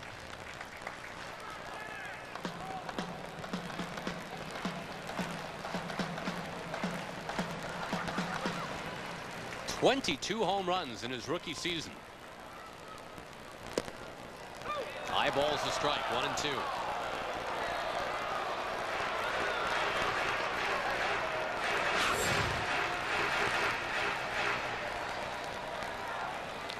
I don't know about that one.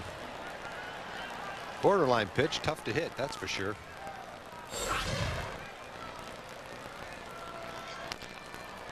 Beats that one on the ground. Count stays 1-2.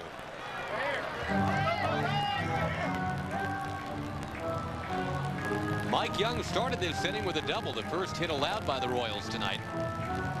Alex Rodriguez walking yet again. It's now 1st and 3rd. Tying man Teixeira. Man that blasted 2 home runs yesterday.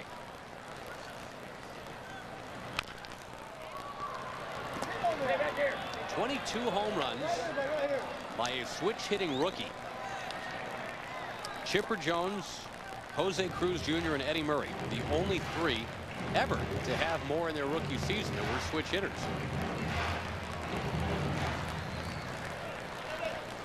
And Tex has a shot at the all-time record. Eddie Murray at 27.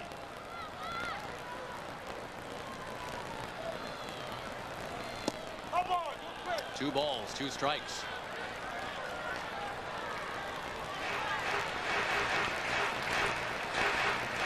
Oh, it means so much to Tex to catch or even pass Eddie Murray. That was his guy growing up in Baltimore. Big Eddie Murray fan.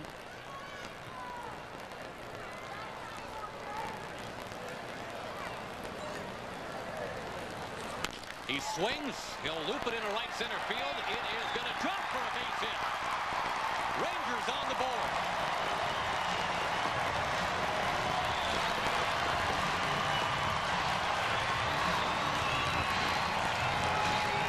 Tex looked like he hit it off the end of the bat, just dumped it into right field, but at the right time with a man on third base.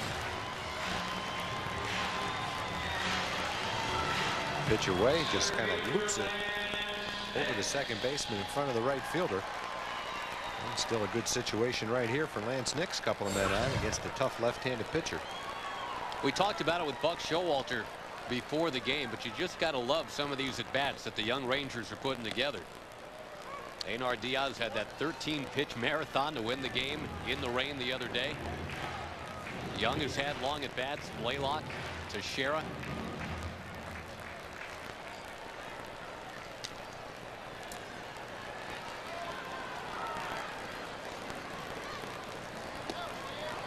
Outside corner. Lance Nix can't believe that call. 0-2. Well, that is literally an unhittable pitch. Big breaking curveball and toward the outside part of the plate. Nasty breaking ball.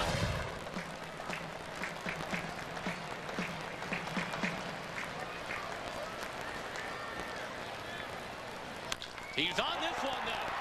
Clobbers it to right. It is gonna go.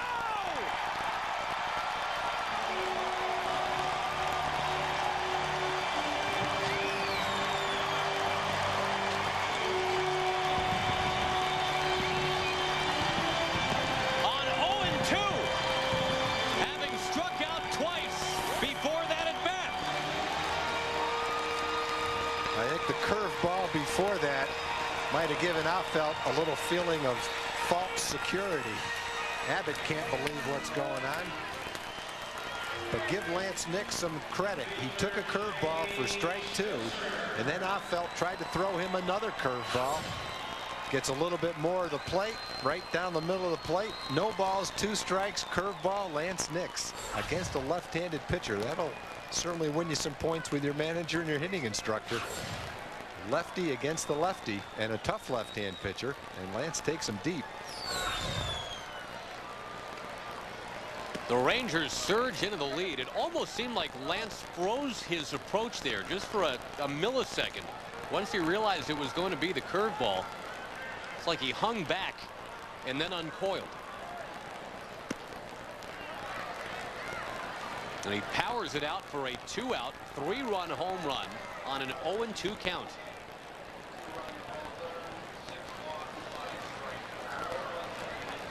Abbott was not going to figure in the decision one way or the other. He didn't go 5 innings anyway.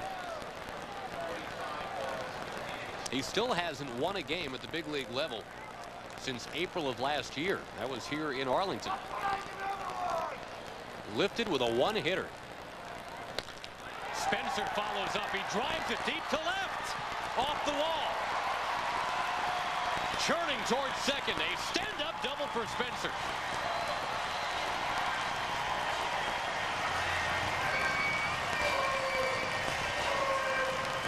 The Ranger bats coming to life. 3 straight hits with 2 outs. Boy, some great at-bats in this inning. Mark Teixeira with 2 outs, Nix, and now Spencer. That one just was never high enough to get out of the ballpark. Line shot right down the line. And you know what, Tom? Go back to how the inning started. The Rangers, remember, were being no hit, and Mike Young just hung in there. 3 balls, 2 strikes. Chipping away foul balls, and finally he was able to line one into the left field corner. And with that, with Young as a catalyst, the Rangers were off and running.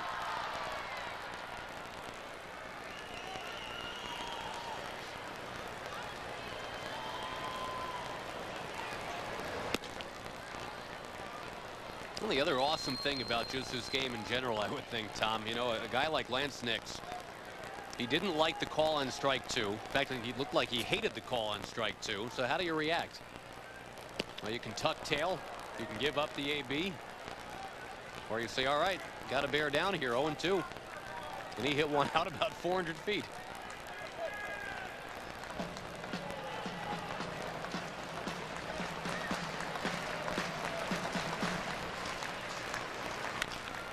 Jones will spin one towards the crowd.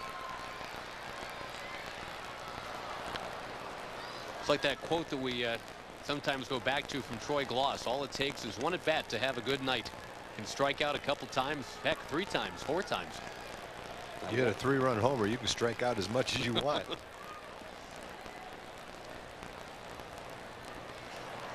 And a lift for Ismael Valdez.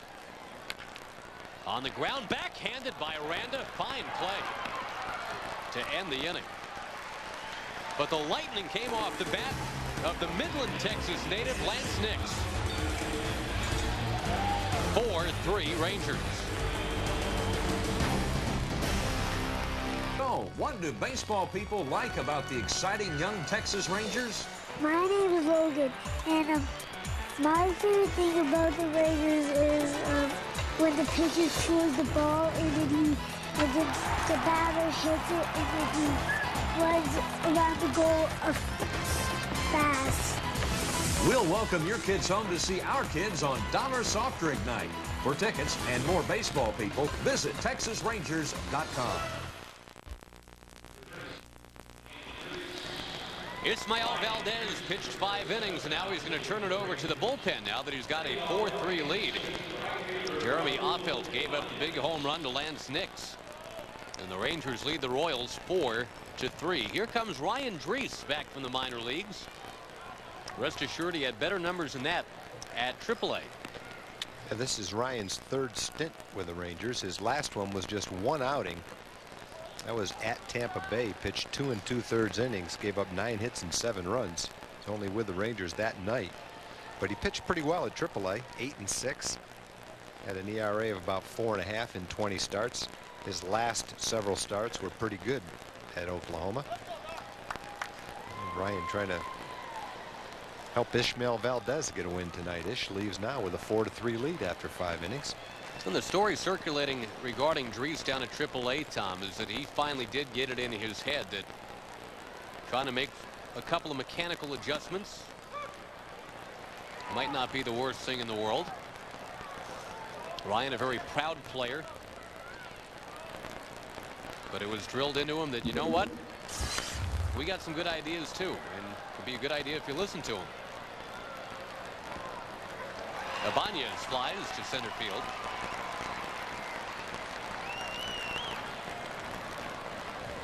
And hopefully the Rangers will see an improved Ryan Drees. He certainly got a terrific arm.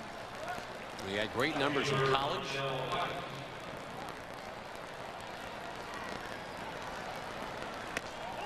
Up and outside here to Rondell White.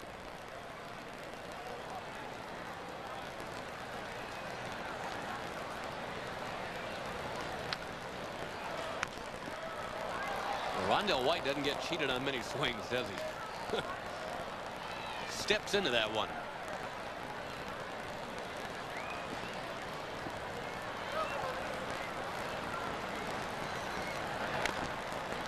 Ryan's going right after him with fastballs, challenging him inside with him.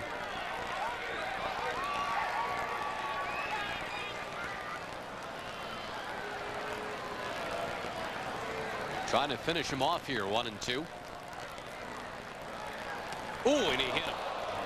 Right in the ribs. Well, he was going after him with fastballs, and he was trying to keep it in. And he got ahead in the count, 1 ball and 2 strikes. That time he just got it too far in.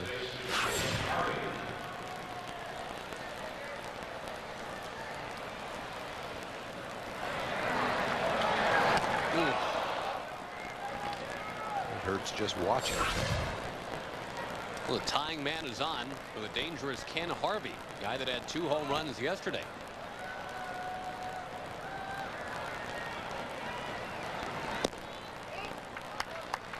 He had shortened up. Blaylock was playing back at third, then came jogging in.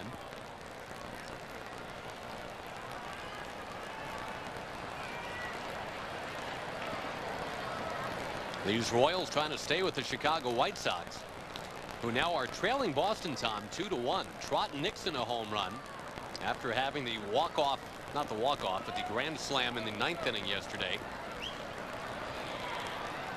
Gabe Kapler has the other home run for Boston.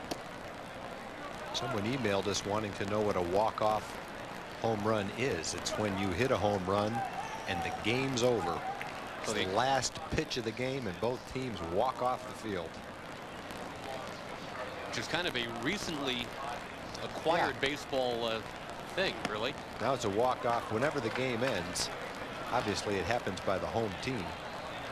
You hear walk-off base hits, walk-off walks, walk-off hit by pitch, walk-off wild pitches. Used to just be called a game ending. Game ending, right. Now it's a walk-off. That's just a walk right there. That's Ken Harvey getting on. 2 on, 1 out. Time for the old double play ball.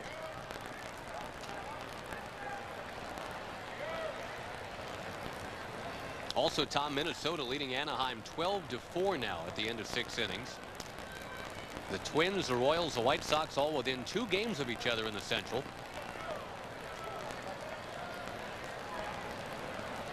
Seattle has come back to tie Tampa Bay 5-5. That game in the 8th.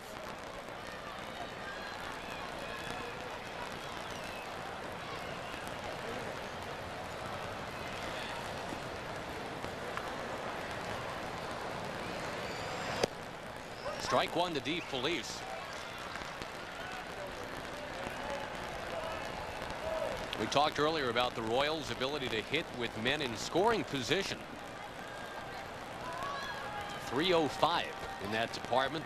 Look at the Ford leaderboard. That's on top with Seattle. Strike 2 grabs the outside corner.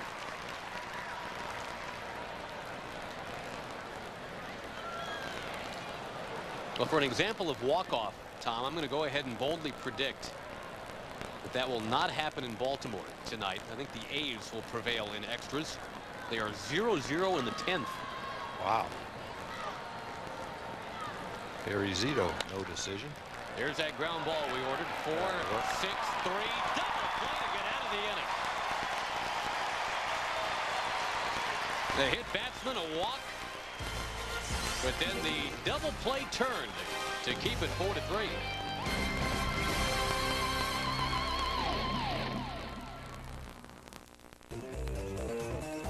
Well, after quite a bit of rain and cool temperatures, will the mercury be rising? Find out with your Fox 4 forecast coming up. Wow. You already finished that big cheese, huh? Yep. Huh. You know, you can always put the rest of yours in your purse and finish it later.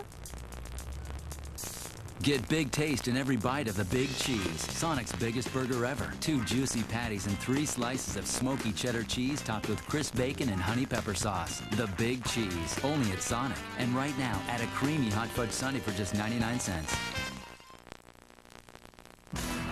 Time for the Sonic Slam Inning brought to you by Sonic. Tonight's jackpot worth $1,100 plus tickets to a Ranger game and dinner for two at Sonic. Good luck to Lisa Baxter from the sweetest town in Texas, Honey Grove. Up near Danny Darwin's hometown of Bonham. If a Ranger hits the grand slam during this inning, we give away $25,000 to Lisa Baxter from Honey Grove. 4-3 Texas to score. Jeremy Offelt still on the mound. There were only 12 hits total in the game yesterday. Only 10 hits so far tonight.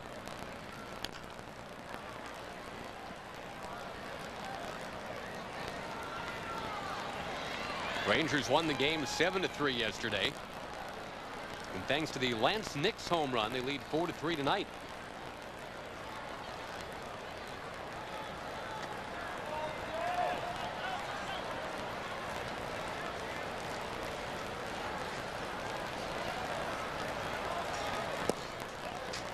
Einar Diaz continues to handle the bat very well over the last month or two.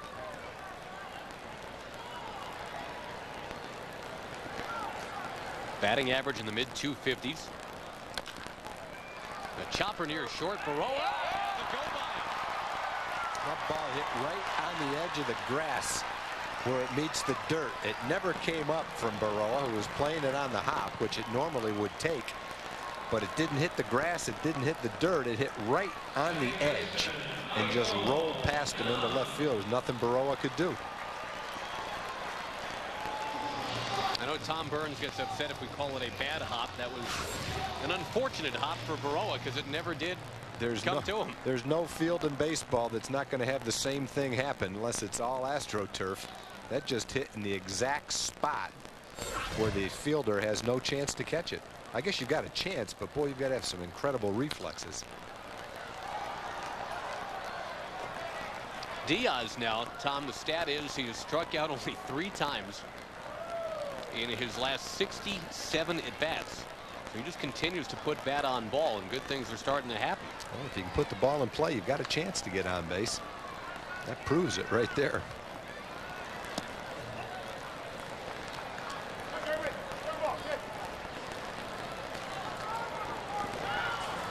Ball and a strike to Young. He had the first of the Rangers hits tonight.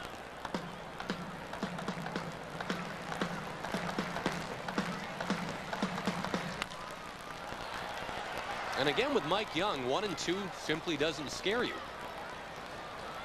For much of this year, he's had the most 2-strike hits of anybody in the American League.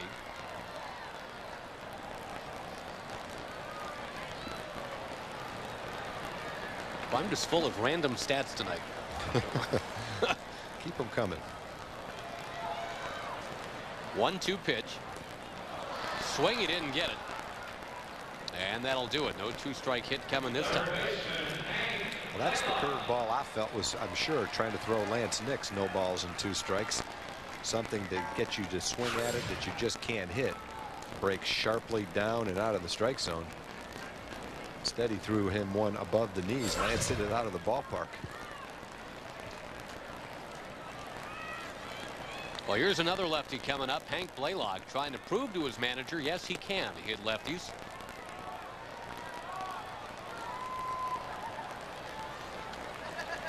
We mentioned Hank is making a run, not just to lead the Rangers in hitting, but to lead the American League in hitting. Now 6 points off the pace.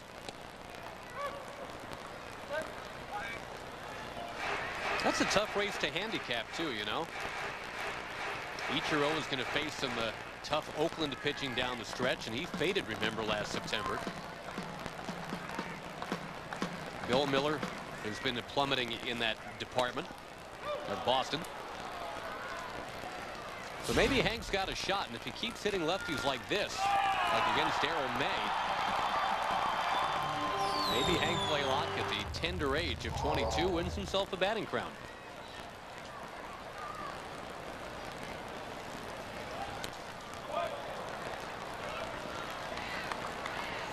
Derek Jeter, Garrett Anderson right up there in the race. Milton Bradley of the Indians, who will be facing a lot of Detroit Tiger pitching down the stretch.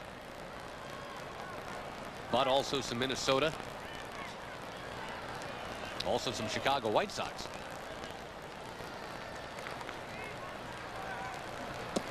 Well, there's a lot of players that you just talked about picking up the newspaper, looking at the stats and going, wow, a batting championship is there for the taking. I hope I'm the one that gets hot in September.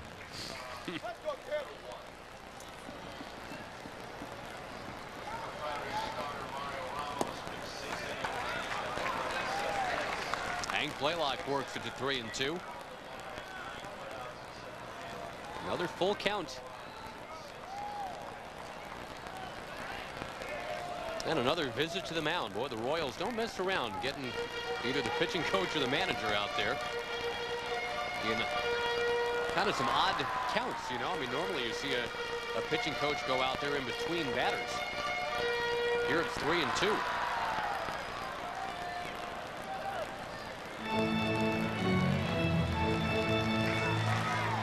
Hank's got only 3 home runs off left-hand pitching this year, but 2 of them have been in the last 2 games. Boy, jeepers creepers, you guys just talked about this. The police is going to go to the mound. You got to do something. Change the signs maybe, or get a walkie-talkie. Get earphones. And the pitching coach just talked to you two. Maybe they didn't like what the pitching coach said. They said, hey, look, don't pay any attention to him. Let's do this. You better come up with a heck of a pitch here. That wasn't it. Blaylock ropes it into right field. The ball is hustled back in. It's going to be second and third with 1 out. Somehow I don't think that was in the plan for either of them.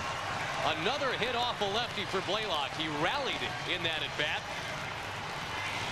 Boy, if Cumberland was holding his clipboard, you could just sense him firing it against the dugout wall there. Well, that pitch was supposed to be a fastball away.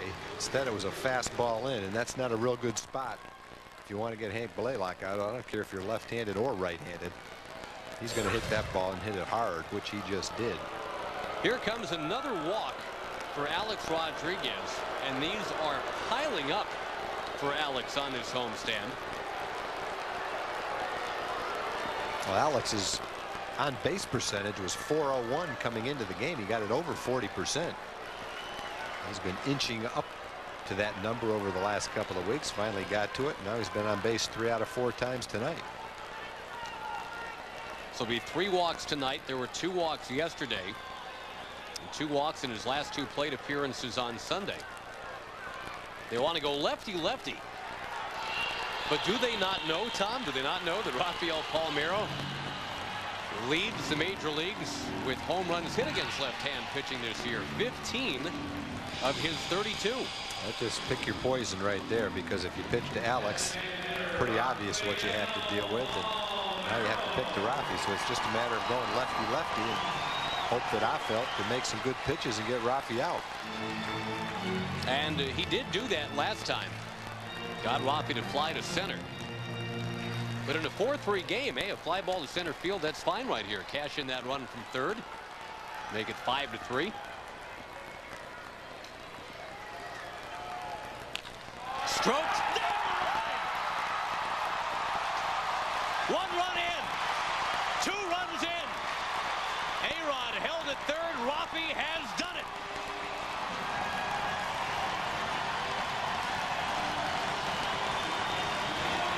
He got Rafi out the first time with a 97-mile-an-hour fastball. Got him to fly to center field. That looked like a changeup. And Rafi ripped it down the right field line just past Harvey at first base. And not going the Royals' way right now. The Rangers are taking advantage of a couple of hits, an intentional walk, and then a high changeup that Rafi rips down the right field line. Second and third. Mark Teixeira booms one to left. Into the corner. It is fair. 2 more runs coming in.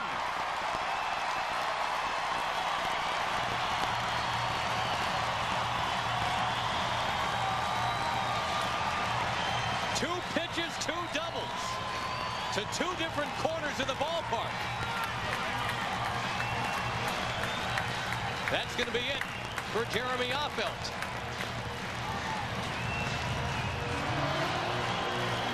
I would dare say the intentional walk strategy did not work, Mr. Grieve. No, it didn't work too well tonight. Of course, you've got some pretty good hitters coming up, and you can't argue with a strategy to walk Alex Rodriguez. It's just the Rangers are in a good position when you do walk Alex. You've got some quality hitters coming up right after him. You've got Rafi, who his career speaks for itself, and then you've got Mark Teixeira, who is probably as hot as any hitter in baseball right now. And they all keep hitting. Caliente. Rangers 8. Royals 3. We'll tell you about the new pitcher after this. The man I admire most is my dad, Hank Hill. There's a special bond between a father and son. Bobby's crazy. A connection like no other. Can I be a proctologist when I grow up? A relationship that will last forever. One day you'll understand how much love it takes to crush a little boy's dreams. Feel the love 5 times a week. Bobby, if you weren't my son, I'd hug you. King of the Hill. Weeknights at 6 on KDFI 27. Dodge dealers are counting down the final days of the summer sales drive. It's your chance to get no extra charge lube, oil, and filter changes for up to 7 years. Plus, make 0 down payment, 0 payments until 2004, and get 0% APR financing or cash allowances of up to $4,500. All with our 7-year, 70,000-mile powertrain limited warranty. But get rolling, because the final day's countdown ends September 2nd. See your Dodge dealer for the best values in America.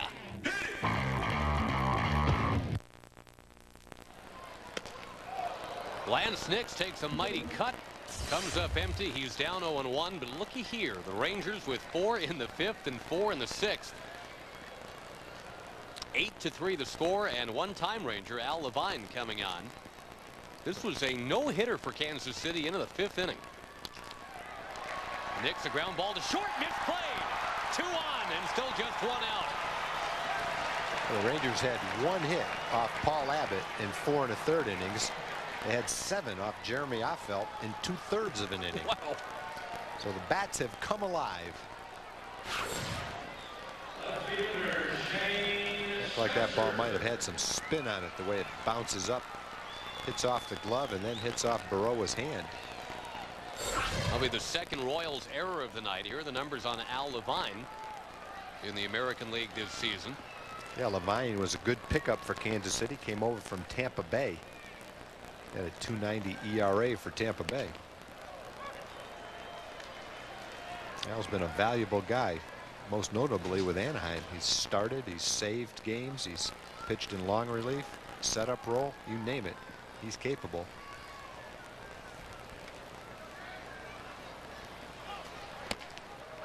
Meantime, for Angel Baroa, that's a couple of balls that have sped by him. We were talking yesterday about how he had made just 1 error in his last 66 games after a terrible start to the year.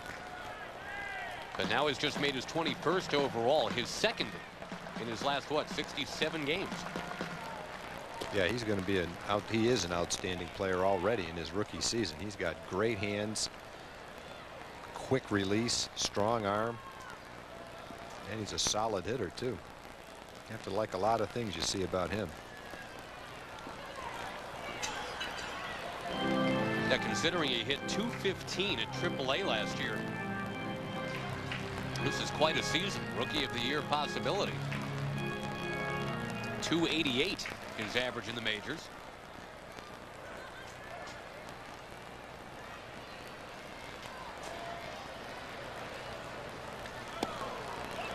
Just missed. Remember, this is a Sonic Slam inning. The Rangers trying to put the game away in the 6th.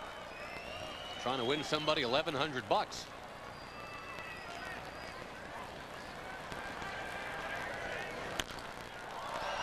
Very high pop fly. Infield fly in effect, though it's in foul ground. 2 down.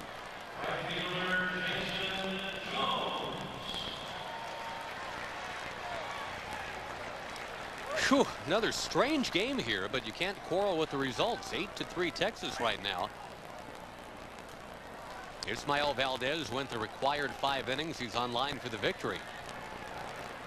Kansas City put up 4 in the first, 4 in the second in one of the games in Kansas City. The Rangers had returned the favor a little later in the ball game.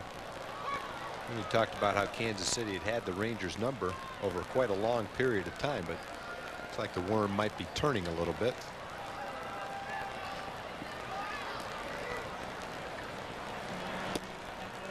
Outside to Jones, and if the Royals weren't believers in the quick strike capability of the Rangers yesterday, back-to-back home runs on back-to-back pitches. In this inning, back-to-back doubles on back-to-back pitches. Those 2 doubles hit by Palmeiro and Teixeira drove in all 4 runs in this inning. Blaylock yesterday followed up a Mark Teixeira home run with one of his own.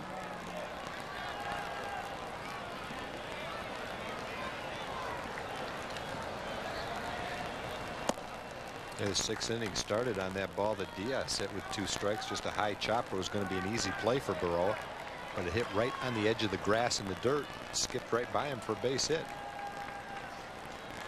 A good bounce for the Rangers got this inning started.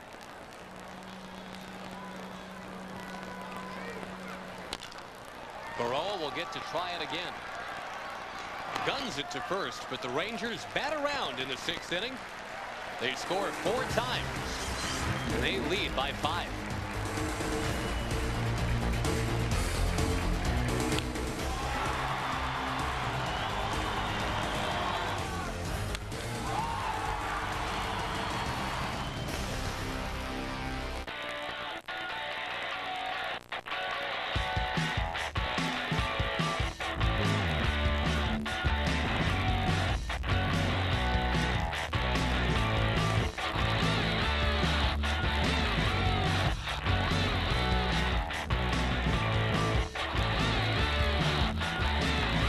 These everyday low fares to your favorite vacation destinations start at just $49. You are now free to move about the country. Hey, Mom. Billy, what have you been doing? I was online, doing my ocean report. I was checking out some movie clips of great whites while watching a streaming video about shipwrecks. Oh, no. I left the computer on! Verizon Online DSL, now with MSN 8, lets you see, hear, and feel the internet like never before. This is powerful stuff. Verizon. Make progress every day. What's in the box? It's Kix, can't you tell? Is it good? Yeah, very good. Has it got any marshmallows? Nah. Sugar frosting? Nope. Well, what's in it? I'm hungry. You'll see. What Kix has is a corn crunch that kids like, and Kix is low in sugar. That's what moms like. That is good. Yeah, but they're very hard to open. Yeah? Kix, kid tested, mother approved. I don't know if I eat something for lunch or if I do something out of the ordinary before the game and I have a couple hits, I'll probably do that again the next day. Other than that, I don't really have any superstitions. Hank Blaylock is going well enough right now. Hey, whatever floats your boat there, Pally. Just keep doing what you're doing. 8-3 Texas to score. Blaylock has been on base 3 times in this game. We have, I believe, some defensive changes. Christensen in center, and looks like Lance has moved over to right. Blaylock, though, remains at third, and he will up and throw out Matos. Yep, so Jason Jones is out. Christensen in center, Nixon right. Got an email wondering, where is Ramon Navarre? Ramon is at Double-A, helping the Frisco Rough Riders in their pursuit of a Texas League title. Where through 6 innings, he has 9 putouts, 8 putouts, and 2 assists. I don't know what he's done offensively, but I know he's had a pretty good defensive game so far. What do you have, like a broadband line right to the... No, John Blake made an announcement a little while ago. That's all I caught of it. There's John telling us what Jeremy Offeld did. I don't know if you can He hear has that told in the us what background. Frisco was doing. I just didn't pick up all of it. We'll go find out. Hot shot deflected under the glove of Mike Young in his center. Wide turn for Baroe. He'll come back. Among the many duties of John Blake is to inform us on things that are happening both in the ballpark and out of the ballpark. But you're right, when you're paying attention to the game, it sounds like Miss Othmar from the old Peanuts specials. I'm surprised that you're able to pull all that out of that announcement. Yeah, out of the middle of that, I thought I heard 8 assists and 2 putouts through 6 innings.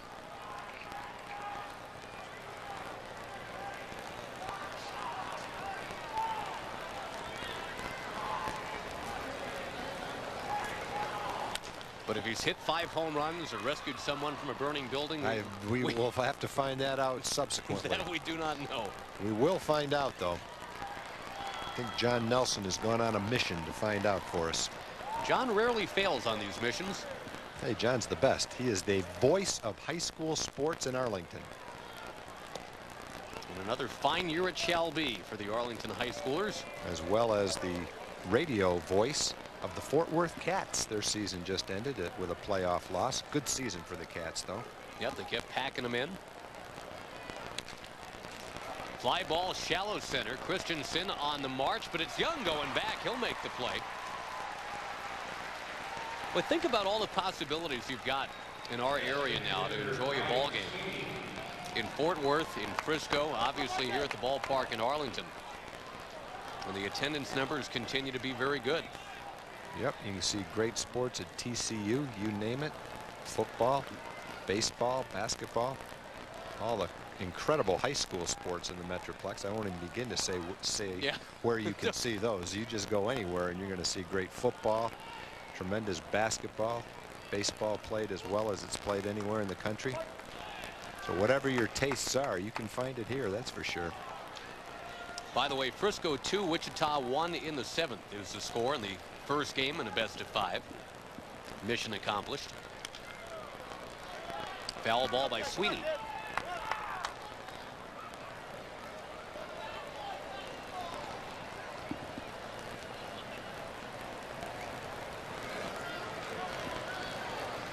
Ranger captain pleasing the fans. As only he can.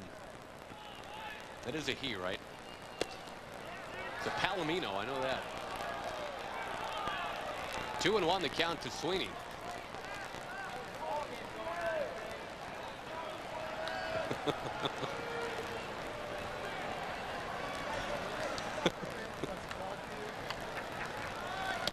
Good slider. You bet. 2 balls, 2 strikes.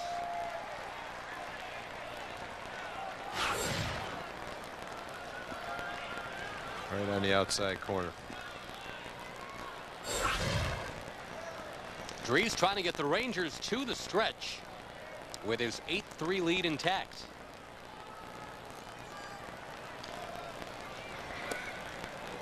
Another slider. It's pretty close. 3-2. Pretty tough pitch to lay off of, but remember, Sweeney, for a power hitter, for anybody that for that matter, does not strike out very much. He tends to put the ball in play, like we saw in his last at bat, where he hit a pitch about 6 inches outside into right field for a base hit. Hammers that one, but fell. There's an example of why he's such a good hitter. He sees 2 sliders outside. He swings at one, outside corner, that one, and the one before it, down and away. You have to think that Dries is trying to make him swing at a pitch down and away. Come back with a good fastball on the inside corner. He just rips it down the left field line. This ball into left center. Nice job by Ryan Dries inning over. We are at the stretch. Rangers won yesterday 7-3. They are one better than that tonight so far.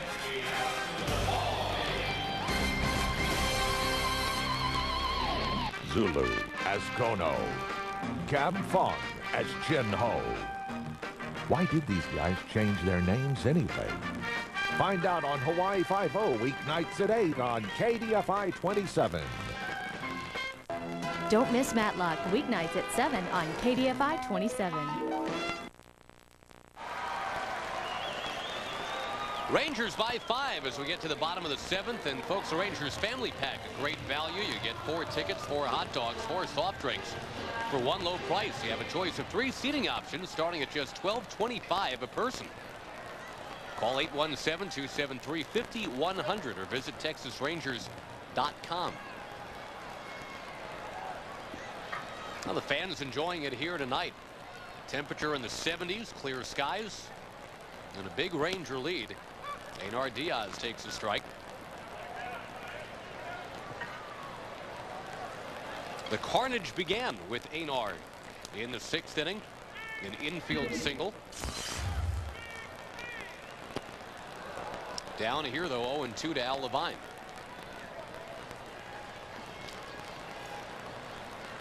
We'll jump around, check the scoreboard in this inning. Some finals starting to trickle in.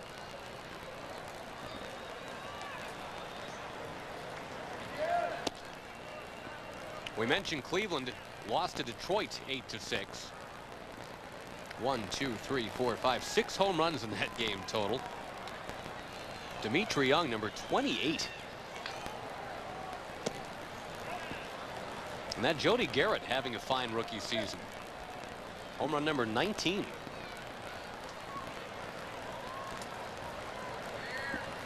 Of course, Seattle and Oakland jockeying for position in the West. We'll update their games in a moment. Diaz scrapes one foul. The A's are in the 12th inning scoreless with the Baltimore Orioles, but they have loaded the bases in the 12th inning. We'll keep you posted. Little different for Seattle. They're in Tampa Bay. They're also tied late in the game, but that one is 7-7. Bottom of the 9th. Aubrey Huff hit a 2-run homer to tie that game. Einar Diaz down the line. And foul. With a big hop.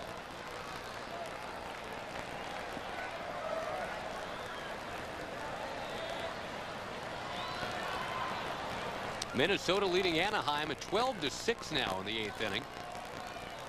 And Boston continuing to lead at Chicago, Tom. 2-1 in the 8th. Gabe Kapler's home run the difference. Yeah, Gabe's doing great for the Red Sox. Now this ground ball from Diaz to Baroa behaved normally. That was playable. 1 down in the 7th.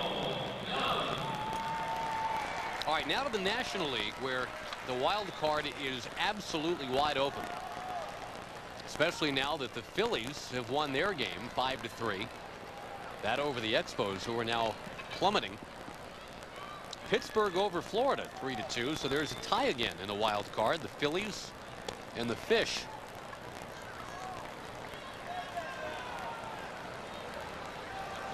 First of 2 between the Cardinals and the Cubs. The Cubs won it in 15 innings on a home run by Sosa. In the nightcap, which really is a nightcap. Cardinals leading 2-0 in the 8th inning. Young over to first base. Ken Harvey's got it. Now the Mets beat Atlanta 3-1. Al Leiter getting his 14th win. Astros underway at LA, scoreless in the 2nd. The Astros in a couple races. Half-game lead on the Cardinals, at least for now, in the Central. If you throw them into the wild card pack, though, they're a couple games out there.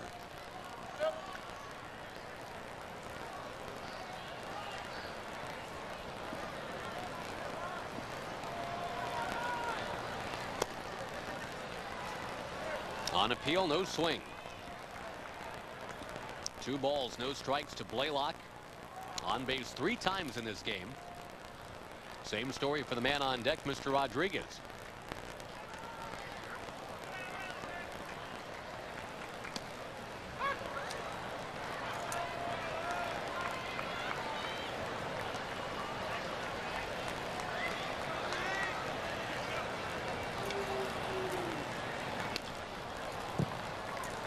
Kansas City has gone with Paul Abbott, Jeremy Offelt, and now Al Levine. A couple of bizarre lines for Abbott and Offelt. Abbott 5 1/3 of 1 hit ball, but he walked 6. That's why Offelt came in. He allowed 7 hits and 6 runs in 1 inning.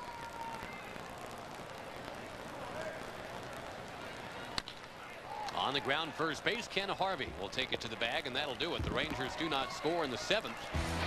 On to the 8th at the ballpark in Arlington. Rangers with a big lead.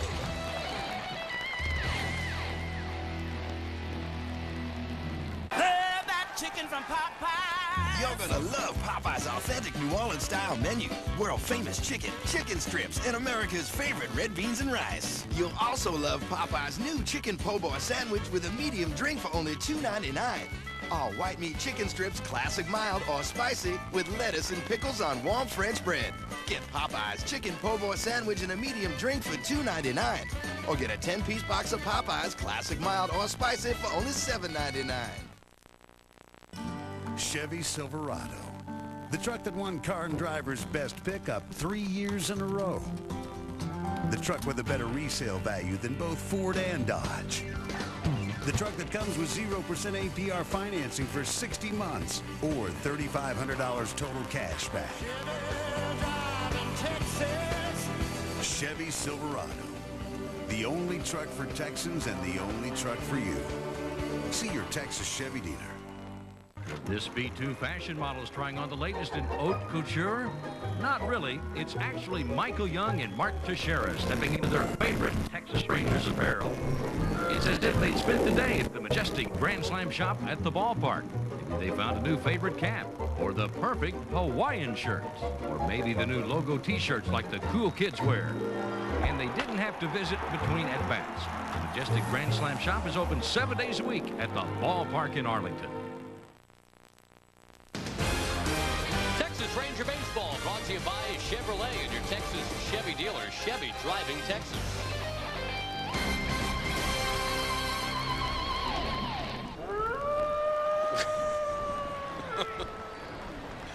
Welcome to the ballpark in Arlington for the 8th inning. Ryan Drees for his 3rd inning of work.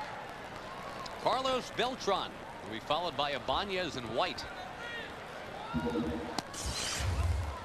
8 runs on 8 hits for the Rangers, 3 runs on 7 for the Royals. They've got to be rooting hard for those Boston Red Sox to go ahead and beat the Chicago White Sox. That game in the 9th now. Boston over Chicago 2-1.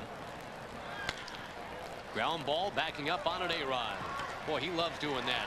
Load up, get ready, then break out that quarterback arm that he used to feature in high school. And the one thing you never see Alex do, or very seldom, is throw flat-footed.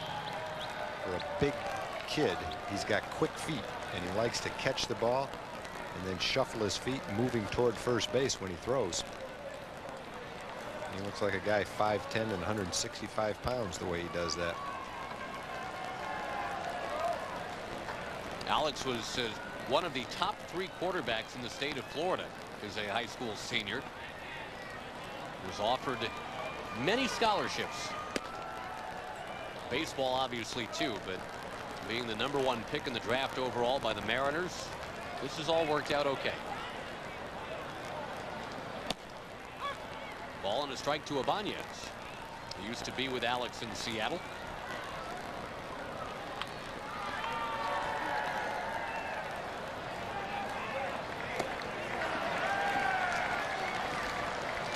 Waiting to give you an update, Tom, on that Oakland-Baltimore score, 0-0 in the 12th. We've got a cool website where we're able to get pitch-by-pitch updates. There's a good pitch right there by Drees. Ibanez is polished off. And 92 miles an hour with a fastball right on the inside corner. So Ryan doing a nice job tonight, locating his pitches very well.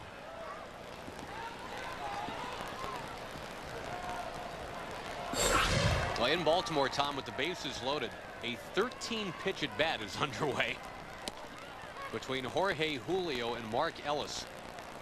0-0 in the 12th, bases loaded. Wow. How many outs? 1. Boy, Drees rather continues to pitch very aggressively. Remember, he hit Rondell White a couple innings ago. There's the Oakland-Baltimore game. Yeah, the good thing about when he hit Rondell White, it hasn't kept him from throwing the fastball in. That's his goal tonight, it looks like, to challenge the hitters with his fastball and go right after him on the inside part of the plate. It's working. Sure is. I mean, it's a great outing for Ryan Threes. 3 shutout innings against a hot-hitting team. Bottom of the 8th coming up, 8-3.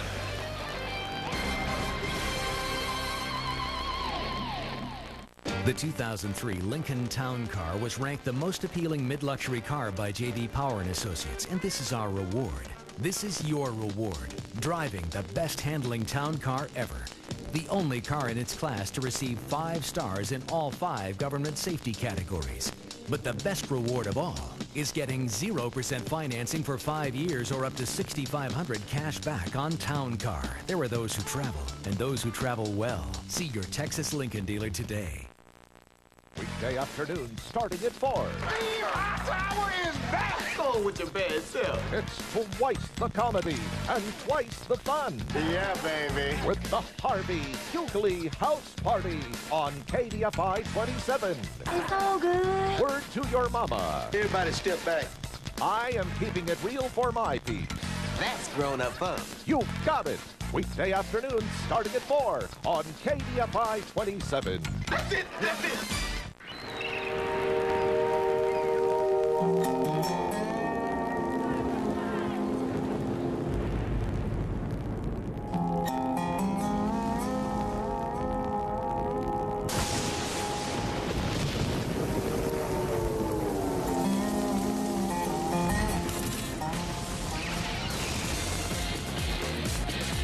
Dos Equis. Sooner or later, you'll get it. 8-3 in favor of Texas. A big 5th and a big 6th. And folks, TexasRangers.com, your source for the most up-to-date Ranger news, stats, and player info. You can follow games online with Game Day. That's what we're doing to get to the Orioles and A's pitch-by-pitch, blow-by-blow. Very cool website, TexasRangers.com. And by the way, Tom, a 13-pitch at-bat ends Mark Ellis a sac fly. It's now 1-0 in the 12th. Oakland over Baltimore. And Keith Falk get another opportunity to add to his league-leading save total. Alex Rodriguez maybe can add to his league-leading home run total here. He's facing Nate Field. Well, when you look at Oakland and where they are right now, you have to look to the trade they made with the White Sox when they basically traded closers. There was other players involved. Billy Koch ended up going to Chicago. He's been on the disabled list and was ineffective as the closer. Keith Falk has a chance to be the fireman of the year in the American League this year. Pretty shrewd deal by the A's.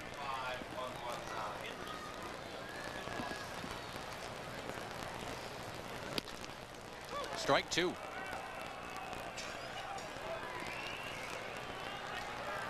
Something other than a walk, I'm sure, is what Alex is looking for here. He's walked 3 times tonight. Maybe on his way to another. 3-2.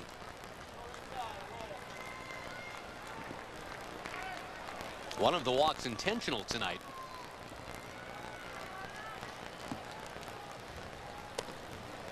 Eight walks in his last 11 trips to the plate. It's like a Barry Bonds thing going on here. It's pretty obvious. Kansas City has said they will not let Alex beat them, which in itself is not bad strategy. Except if Palmeiro and Teixeira and Nick stay hot. That's the problem. And that's the problem. And those three, the 3 guys hitting behind Alex tonight, Tom, have driven in 3, 5, 6, all 8, right? Yeah, 2 for Rafi, 3 for Tex, and 3 for Lance. I mean, so in theory, that's a fine strategy. Pitch Right. around Alex. You But can't argue with it. Let's put it that way. Just the Rangers have some pretty good hitters behind them. Alex keeps getting on, and Alex keeps scoring. The young guys are getting hot. And this 39-year-old's been pretty good, too, Mr. Palmeiro.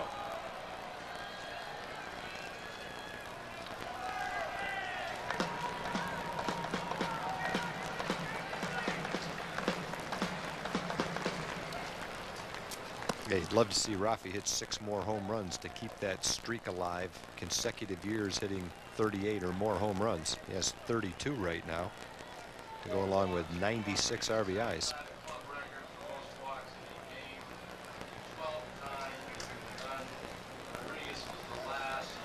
The 4 walks in a game ties a Ranger record. Alex, the 12th to do it, to walk 4 times in a game.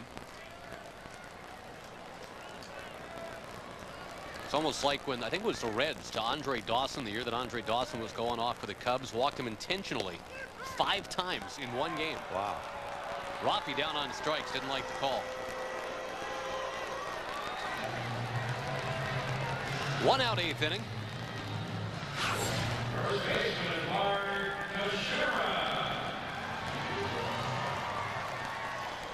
It wasn't like Rafi was fooled by it. He saw it all the way. He just didn't think it was a strike. Mark Teixeira now 13 for his last 20 at bats. Batting average has gone from the mid-240s up to 263. Driving this one to left. Opposite field power, but not enough. 2 down.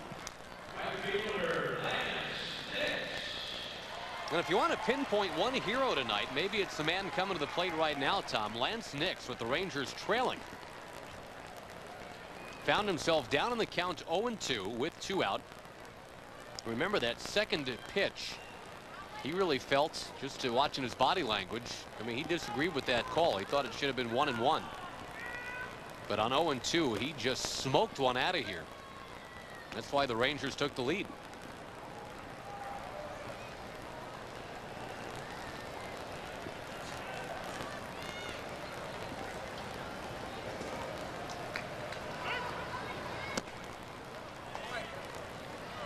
Instead of having to deal with 0-2, he deals with 2-0 this time.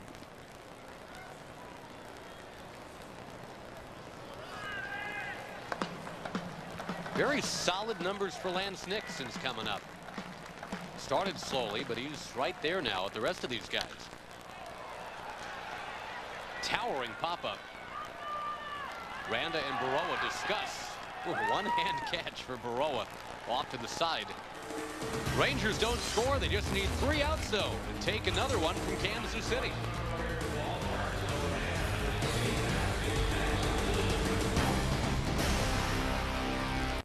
Before Law and Order, before The Practice, he was holding court in a seersucker suit. If I win, it'll be worth it. If I don't, they take you to the Georgia Diagnostic and Classification Center over near Jackson, and they'll electrocute you. When it comes to courtroom drama, I'm the best lawyer you could hope for, and I'll tell you why. justice is just another 7-letter word. Matlock, weeknights at 7 on KDFI 27. Next to injustice, I hate losing. Don't miss Hawaii 5-0, weeknights at 8 on KDFI 27.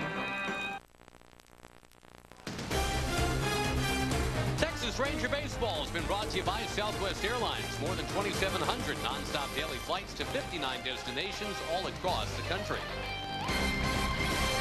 Ryan Drees is trying to bring this one on home. 8-3 lead for the Rangers tonight. I was going to say, Jesse, just keeps pumping those fastballs on the inside part of the plate, one right after the other. Very aggressive performance for Ryan. He's also had a great slider. Sure has.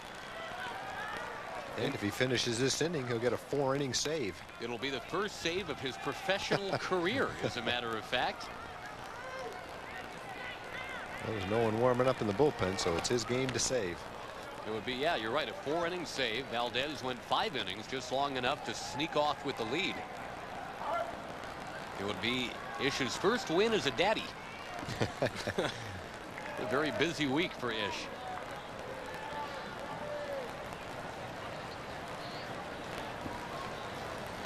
Look out, Ken Harvey is hit again. He's not happy.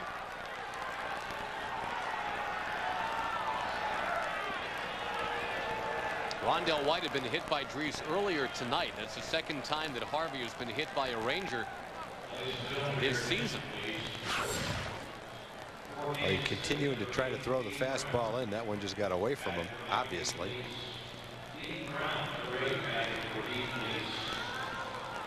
D. Brown is going to pinch hit. And it looks like the Ranger bullpen will stir now. Now there's one on.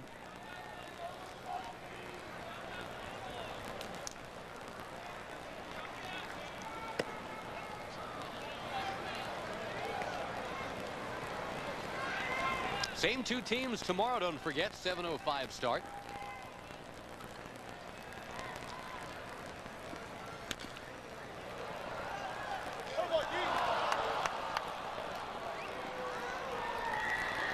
John Thompson takes the mound for the Rangers. He'll look for his 13th win of the year. You know, very quietly, John Thompson with a legit shot to win 15 or even 16 for Texas. Boy, the way he's been pitching, it's a pretty good bet to do that. Off the plate and foul. The Royals will counter with Jimmy Gobble. I'm going to practice saying that name tonight many times so I don't mistakenly giggle tomorrow. Jimmy Gobble, a terrific young prospect. Then the Rangers hit the road starting Friday. Another foul by D. Brown. Don't forget Dollar Soft Drink Night tomorrow, 7:05. There's Cordero getting ready in the bullpen.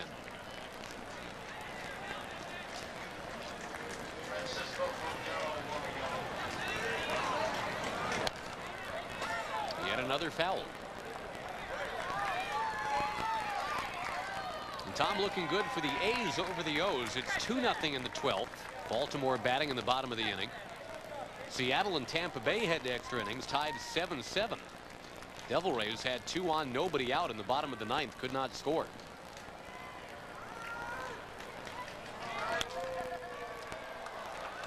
One more time for D. Brown. It's a final now, Minnesota over Anaheim, and it's a final Boston over Chicago. So it could be that the Twins pick up a game on both the White Sox and the Royals tonight.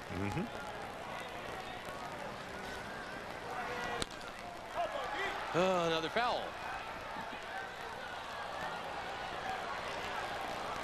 Again, the Rangers will really have a say in what happens in this Central Division, taking on the Royals here, getting ready for Minnesota. Rangers will face Kenny Rogers, by the way, Sunday.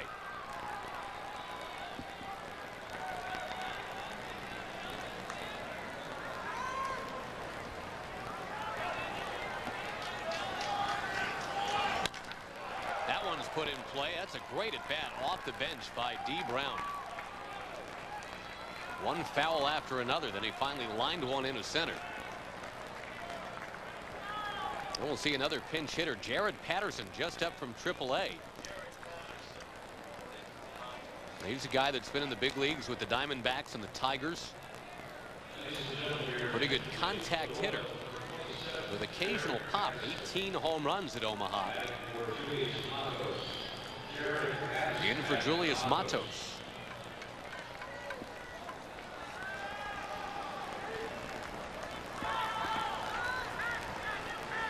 Well, the game becomes a save opportunity for Cordero when the tying run is in the on-deck circle, so it's not quite there yet, but with another base runner, it would become a save opportunity, and I think as soon as it gets to that point, Buck will probably make a pitching change. So what Ryan needs right here is a ground ball double play. How about a triple play? That'll work. Well, there's a ground ball. Alex dropped it. Safe the call at second base. And he's saying, no, I recovered and I was on the bag when I did. Alex had to do it all in one motion. He was trying to field, step, and throw to get 2. As it turns out, he gets none. Rob Drake, the young umpire out there, says it's bases loaded, nobody out. Well, Alex knew he had to be quick. He was trying to catch it, step on the bag, and throw it. And he says he picked it up and kept his foot on the bag, and it looked like he did. Yeah, it sure did. Sure looked like he did. The umpire moved his hands in a manner that would say Alex was bobbling the ball, but it looked like he stabbed for it. He's got it in his glove. He's got his foot on the bag. That should be an out. That looked like an out. It looked like that ball hit the corner of the grass too and took a little hop on Alex, but yeah, it looked like he got it there in time. I think that ball hit right on the corner where the grass meets the dirt, just like Einar Diaz's ball. Took a little bad hop on Alex, but should have been an out though. Yeah, that was a nice recovery, and it looked like he picked it up and had his foot on the bag. And now with the tying run in the on-deck circle, Buck Showalter will come out and make a pitching change. Not much you can do. I mean, that's a do-or-die play for Alex, and it's a do-or-die call for the umpire for that matter. Ryan Drees will not get that first pro save. Cordero will be asked to bring it on in. Bases loaded, nobody out, an 8-3 game. KDFI 27 late night. It'll change your life. It'll make you popular. You'll lose weight. Have a spicier love life. A shinier coat. Well, we can't actually promise all of this. But we can guarantee you'll laugh. It's an hour of MASH at 10 and Cheers at 11. 2 big shows in one convenient package. Late nights on KDFI 27, where anything can happen. Guaranteed. Well, some bad luck gracing the Rangers here in the 9th inning. A hit batsman, a single, then an E6 on what looked like should have been at least a force out. But now it's up to Cordero to get the final 3 outs of this game. The Ranger closer has to face the top of the order, starting with Angel Baroa. Coco going in game number 65 for his 12th save. Bases loaded and nobody out. Remember, the tying run is in the on-deck circle. That's why this is a save opportunity. Baroa lofting it to right field right away. There's 1 out. Runners tagging from second and from third, so it's now 8-4. Runners at the corners. And a hard ground ball now could end the game. Joe Randa, though, is trying to prolong his hitting streak. He's 0 for 4 tonight. And the hit streak could stop at 14.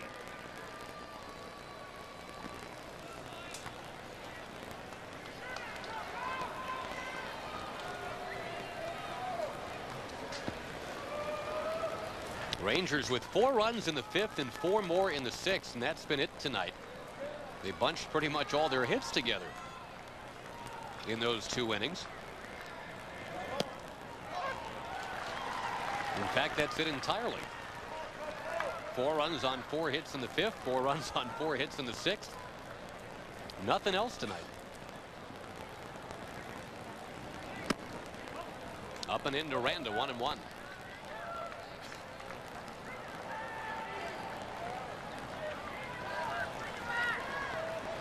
Rangers have turned 2 double plays tonight.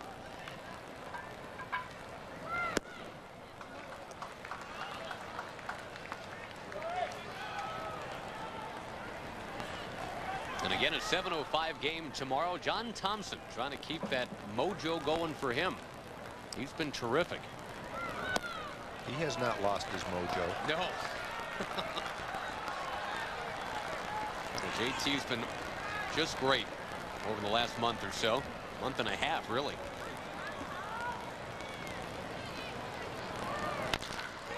Towards the alley, left center field. That's a 15-game hitting streak for Randa.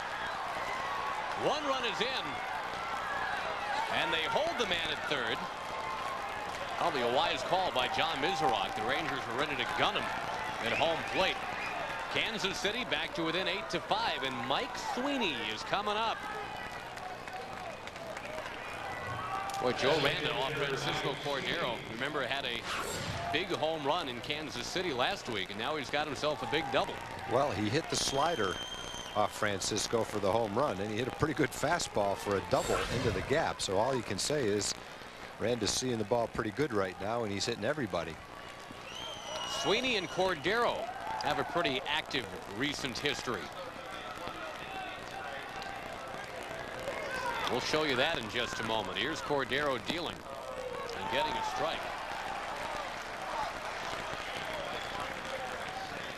Remember, Cordero and Sweeney had a little bit of a showdown in the rain in Kansas City just last week. Sweeney ended up winning out, and he does it again. This is going to chase home 1. It's going to chase home 2. It is 8-7. Mike Sweeney, after getting hit by a pitch by Cordero that wasn't called as such, it was called a strikeout, comes back with a homer and a 2 RBI single to go 5 of 8 lifetime against Coco. 4 runs in the 9th. Here's what we're talking about. Cordero, even though that pitch hit him, they said that was a foul tip for strike 3. Sweeney sought revenge, and he actually got it off Erasmo Ramirez for a game-winning hit. Now Sweeney, a big hit against Cordero tonight. Desi Relaford will pinch run. And Aaron Guile is about to pinch hit.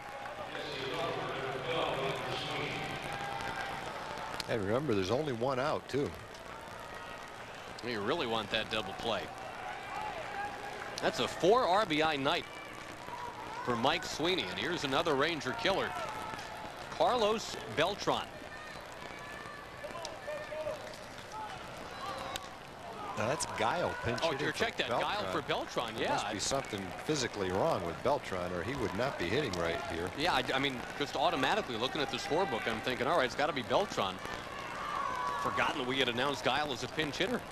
Forgot who he was pinch hitting for. Yeah, you would not pinch hit for your 4th place hitter, especially someone like Beltran, unless there was something wrong with Beltran. Obviously, there must be.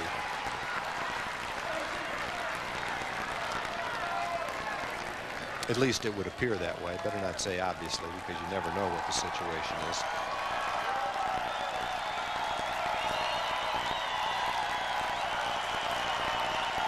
Two strikes. Runner goes.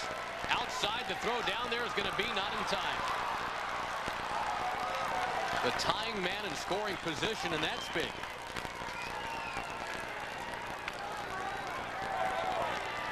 Yeah, Beltran, Tom, actually has a home run off Cordero in the not too distant past. So yeah, I mean, unless something is wrong with Beltran, we wouldn't want to guess what it is. That might be the only possible conclusion to draw here.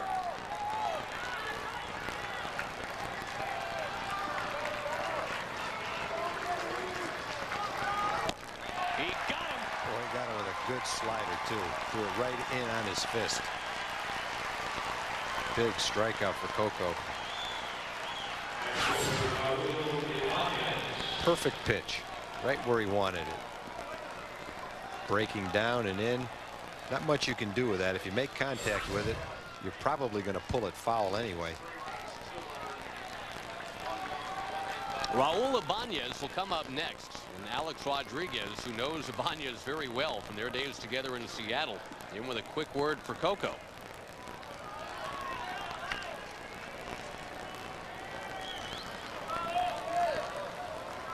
Boy, what a strange game.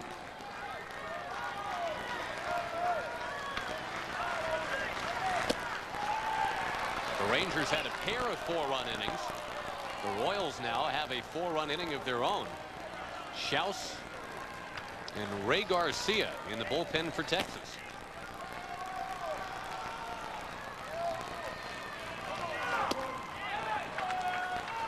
Two balls, no strikes. Ryan Drees allowed the first 3 men to reach, and I tell you what's a huge call now, Tom, is that play at second base. Yep. Alex Rodriguez really looked like he had the 1 out, but the umpire didn't call it that way. Sure did.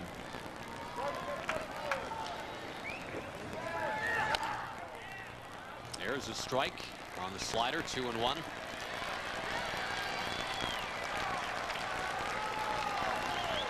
Well, the Royals know the White Sox have lost. They know they can get to within a game of first place if they can complete this very unlikely rally.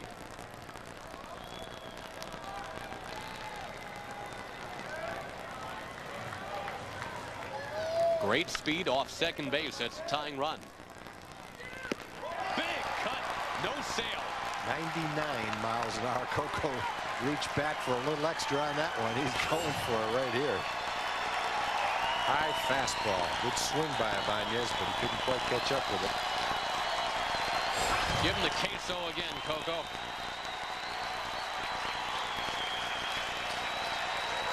Bang at 99. Same pitch. You said you wanted to see it again. He showed it to you again. Gracias, Coco. The Rangers survive.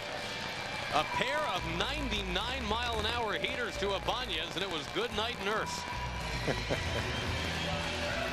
Rangers 8, Royals 7. The 2 4-run innings stand up as the Royals put a 4 spot up in the top of the 9th.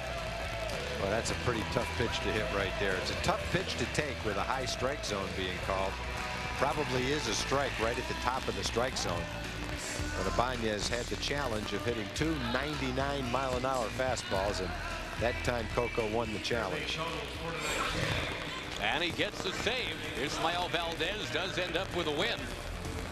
Back to wrap it up momentarily. Rangers 8, Royals 7 on KDFI 27.